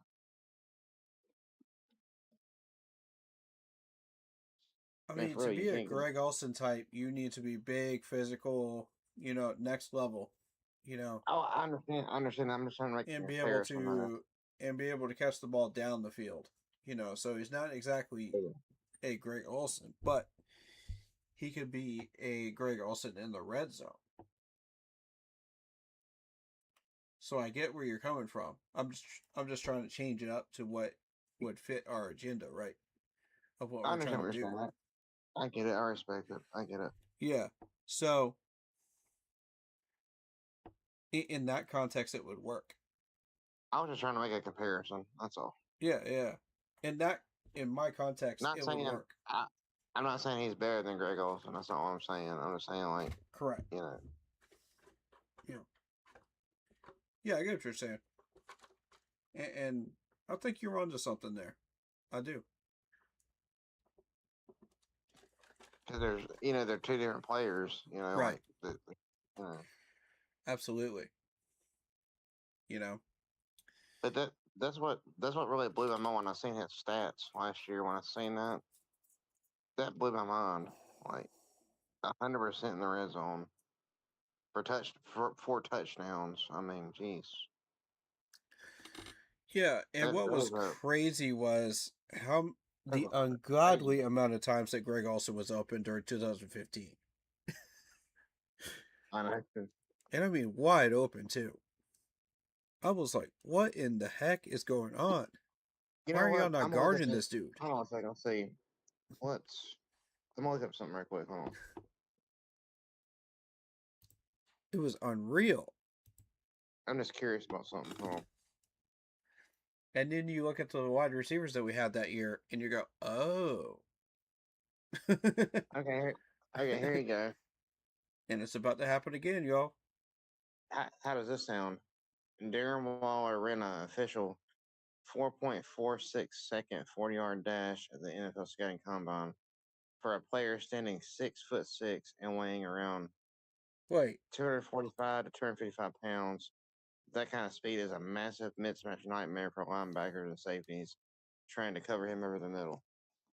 ooh. What was this dude drafted? Ooh, 2015? He's 33 years old. But he did this last year and he's still balling. All right, so 2025 regular season stats. Ready?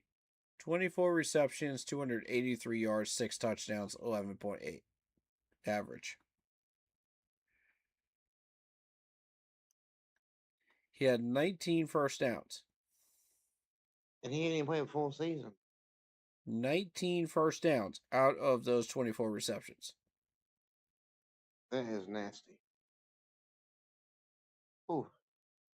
All right, so his career numbers are 374 for 535, 4,407 yards, 11.8. Ooh, where does that number sound familiar? 26 touchdowns, Yeah. 75 yards was his longest one, 227 first downs. I know the dude's up there in age, but God, he's still balling. Yes, folks. 227 first downs. I'm not making that up. That is crazy. Out of 374 receptions. That's insane. Holy crap.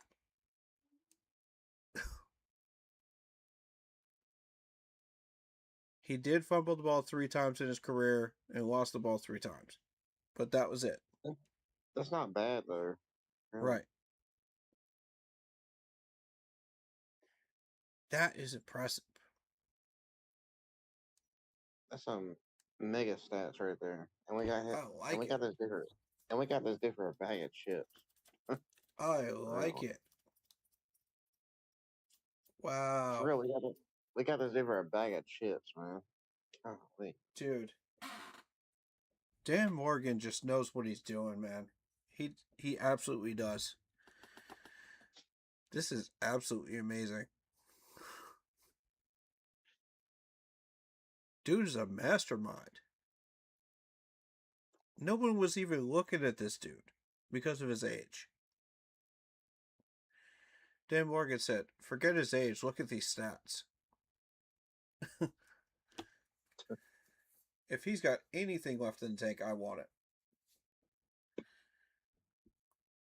Like anything at all. And these are consistent numbers too. Look at this. And I just looked it up. He's not playing Wow. anymore. He's not playing anymore. It sucks, but no.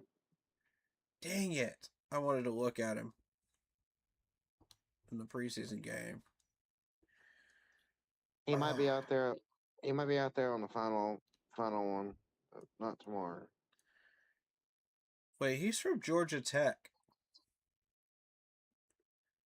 This was Okay, from the triple option era. Okay.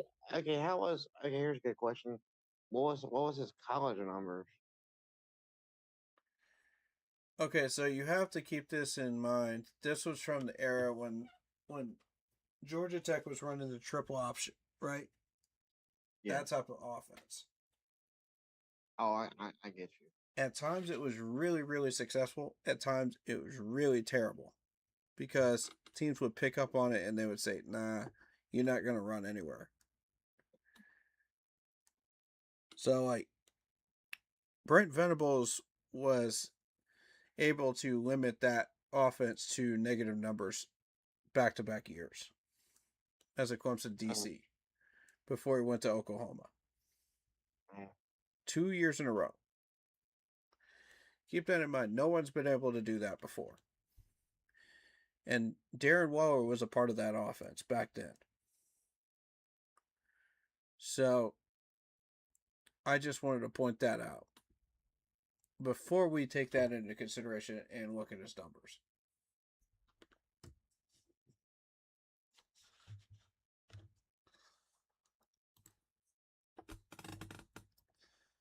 I'll never forget that because we were dominant that year too.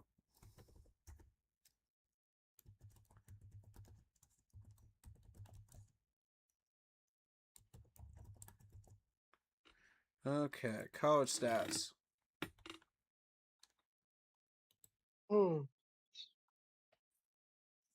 See what we got.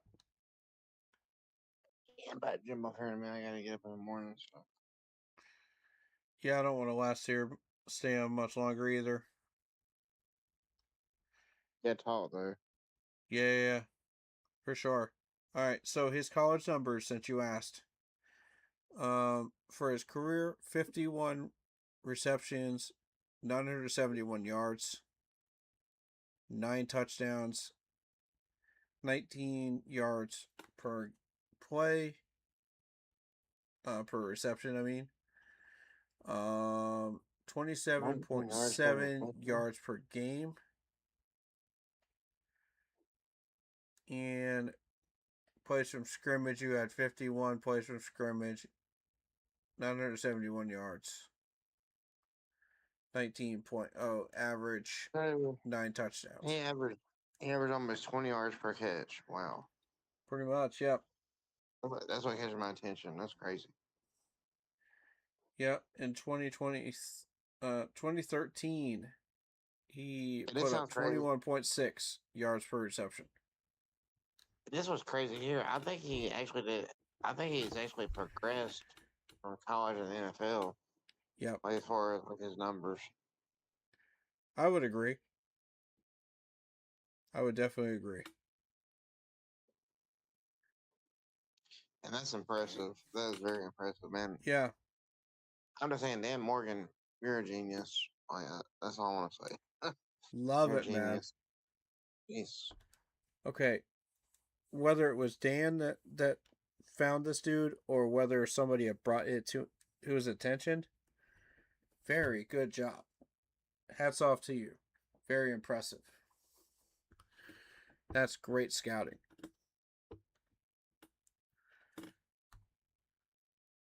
We needed help in the red zone for sure. The We red might zone's be been a- a major issue. I'm just saying, we might be a high scoring offense, man. The reason I'm saying it, if we do it right, only if we do it right. Yeah, You know, with him and you already got McMillan and yeah, and I'm just saying, like, if we do it right and bring in like Haynes King in for like goal line situations, man, we will tear the red zone up. Like, I can yeah, see that. That's only if we do it right. If we don't, we're not gonna put up that many points. But I'm yeah. just And I saying, mean, we I have gotta Tommy see it. Tremble, we have Darren Waller, we have Mitchell Evans, and we have Sanders. I mean, this is a very nice tight end room. Everybody's like, I "Oh, think we need help at the tight end room." No, we don't. I'm just saying in general, we can have a really high potent offense if only if we do it right. Right. That's all I'm saying. Agreed on that. Because I don't know what their plans are, but It's a matter of doing it consistently now. Focusing on fundamentals, matchups. if we use Haynes King like you know like the Saints did Taysom Hill, yeah, we're Mhm. gonna be nasty in the red zone, nasty. I mean, I agree I with can that. see, I can envision that, man. Like for Mhm. real, like it's just, are we doing that? Like, what are we doing? I don't even know what we're doing yet. I'm just, So, another thing about this tight end room is Mitchell Evans is beating out Sanders in the depth chart now. Does that signal something going on with Sanders that we need to pay attention to? I don't know, but I mean, I will say this. Mitchell Evans did come through in big moments last year. Yeah, He did. He did. he We have to admit absolutely that. did. He did. Okay, but And he was a rookie. So, I mean, the way that people were saying Sanders was supposed to step up, and then Mitchell Evans just took over kind of when they were both healthy. It was yeah. kind of like, okay, don't fix what's broken, situation. It's not broken yet. Until Mitchell Evans stops delivering, then you put Sanders in. But there's no reason to do that until he does when they're healthy Yeah. at the same time. But if for some reason Mitchell Evans does drop off the table, is there something going on with Sanders that we need to be aware of? I don't know. Like, is he just not getting it done, or is he not making the most of his reps? What's going on here? I don't know. I think Sanders got potential because you remember last year, um, he had that big time catch and he actually leaped over a defender Yeah. and kept going. But Yeah, I don't think it's that. I think Mitchell Evans just is hungry right now, and he really wants this, man. Which I'm very impressed with, by the way. That's always a positive thing when you have a hungry player that wants to move up the ladder. And Felipe Franks actually is making a few plays. That's surprise on my part right there because like I was so ready to write this dude off last year, and then this dude like I don't know what got into him, but he made like a big play in practice today. I was like, wow. I was like, who is this Felipe guy and where did he come from? Because that's not the same guy I was on 2 years ago. I know that much. He has definitely changed for the better. And you love to see that, you know?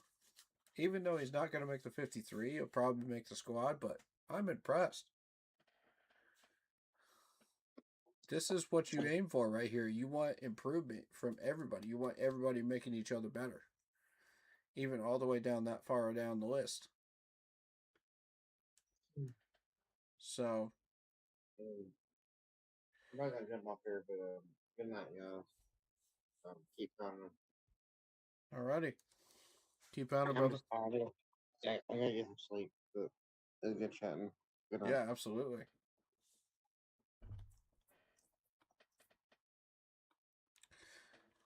All right, so that was David. He jumps on here every now and then. Really good guy. Love hearing his perspective. But yeah, I think we pretty much covered everything we need to cover today. If I have time tomorrow afternoon, I'll try to do a training camp stream. I doubt I'll be able to get to it tomorrow, but let me see what my schedule looks like. Give me 1 second, guys.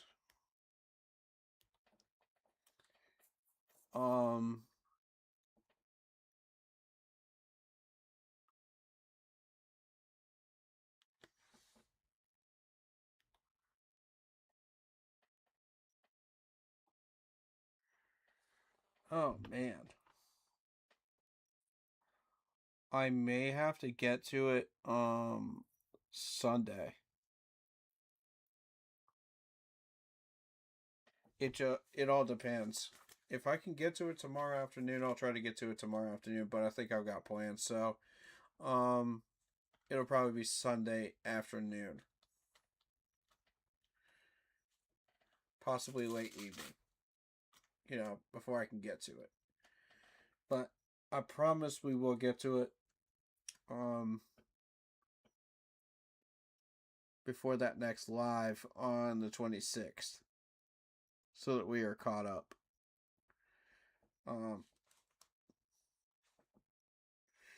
I got plans tomorrow.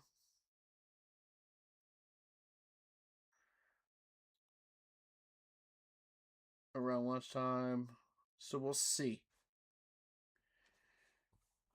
I'm busy on Saturday. I'm busy on Monday.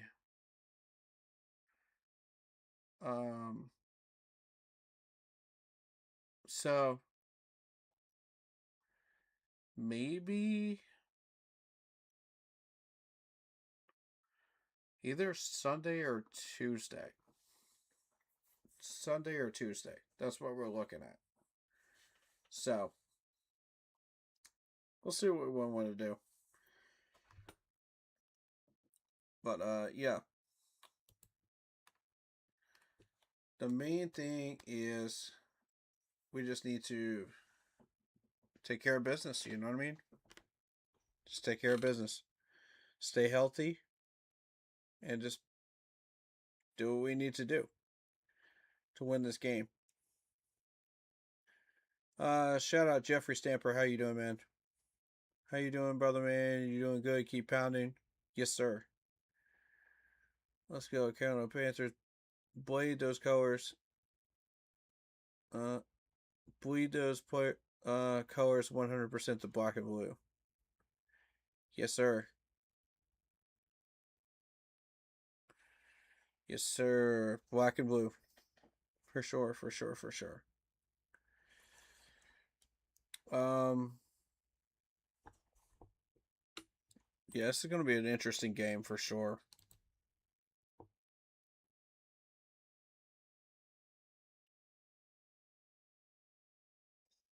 I'm honestly not sure how this game's going to go against the Jags. We'll see.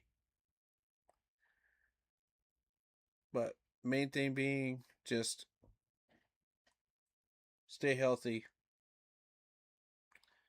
work on execution, work on progression, and just handle your business, you know? And we should be fine. San Francisco up 27-9 over the Chargers as of currently. Start of the fourth quarter.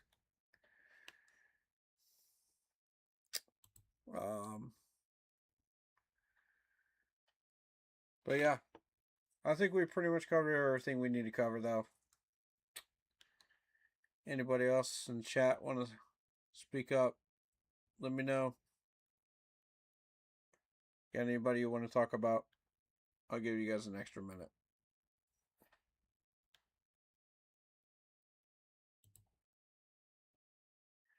But yeah, we're aiming for probably Sunday evening for the training camp live update stream.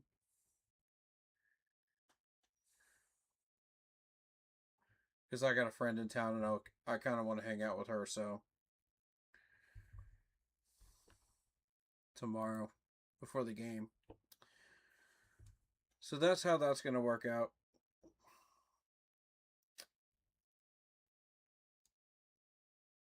Alrighty. Well, that will do it. Panthers, Jags. Hit that like button, hit that sub button, hit that bell, select all, comment down below if you feel like doing so, and don't forget to check out the Facebook group page. Keep pounding in all caps for in-game posts, polls, opinions, and reactions to NFL news. Social scheduling for the channel and for the Irish Sports app. Keep pounding Fantasy Football League.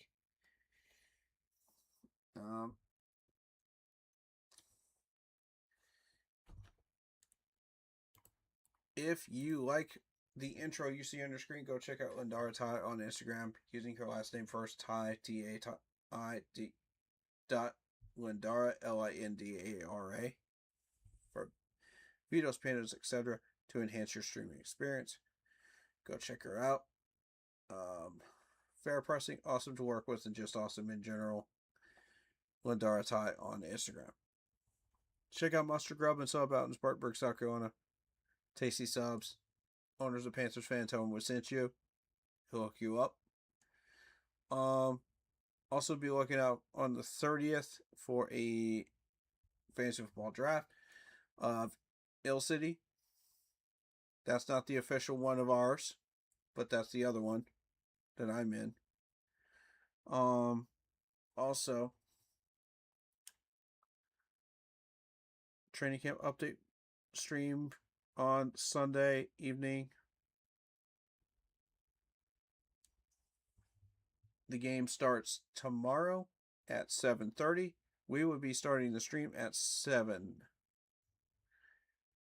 Right around 7. So,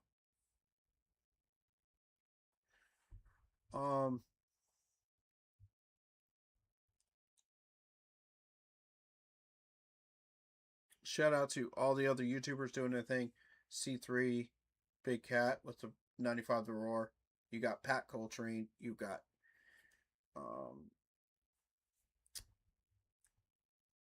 William Carolina Blue Podcast and Blitzball Champ under our umbrella streamers.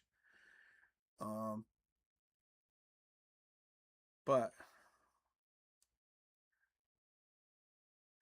shout out to Tom Grossi and of course Ed Oliver for the Washington Commanders. Awesome people. Go check them out. Let's see who is still streaming. I need to see who is still streaming.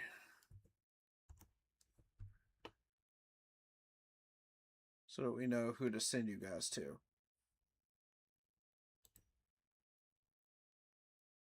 Okay.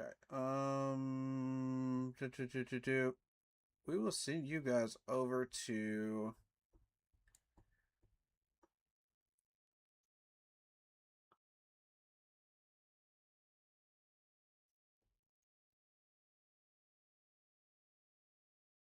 I'll tell you what.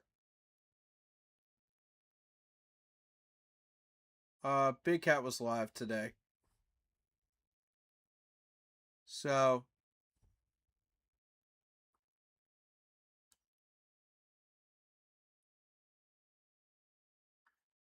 I don't think anybody else was. I think it was just him, to my knowledge. And I think Unc was too. But whichever one you guys want to go to, go check them out. And we'll get things moving.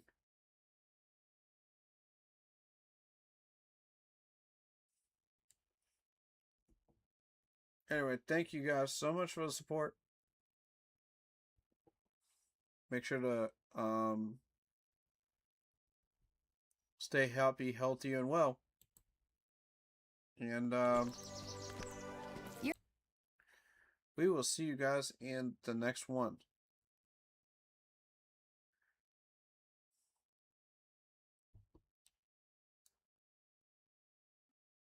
Shout out to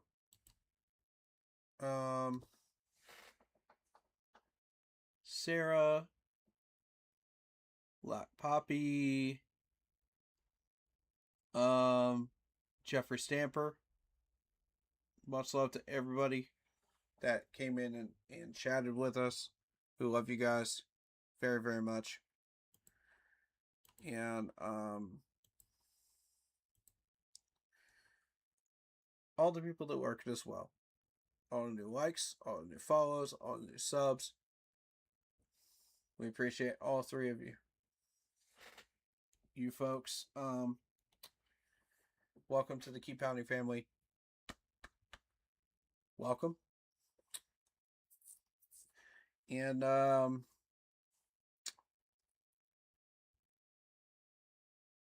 we'll see you guys tomorrow for the game.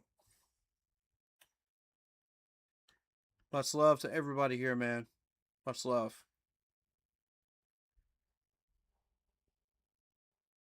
We will see you guys soon.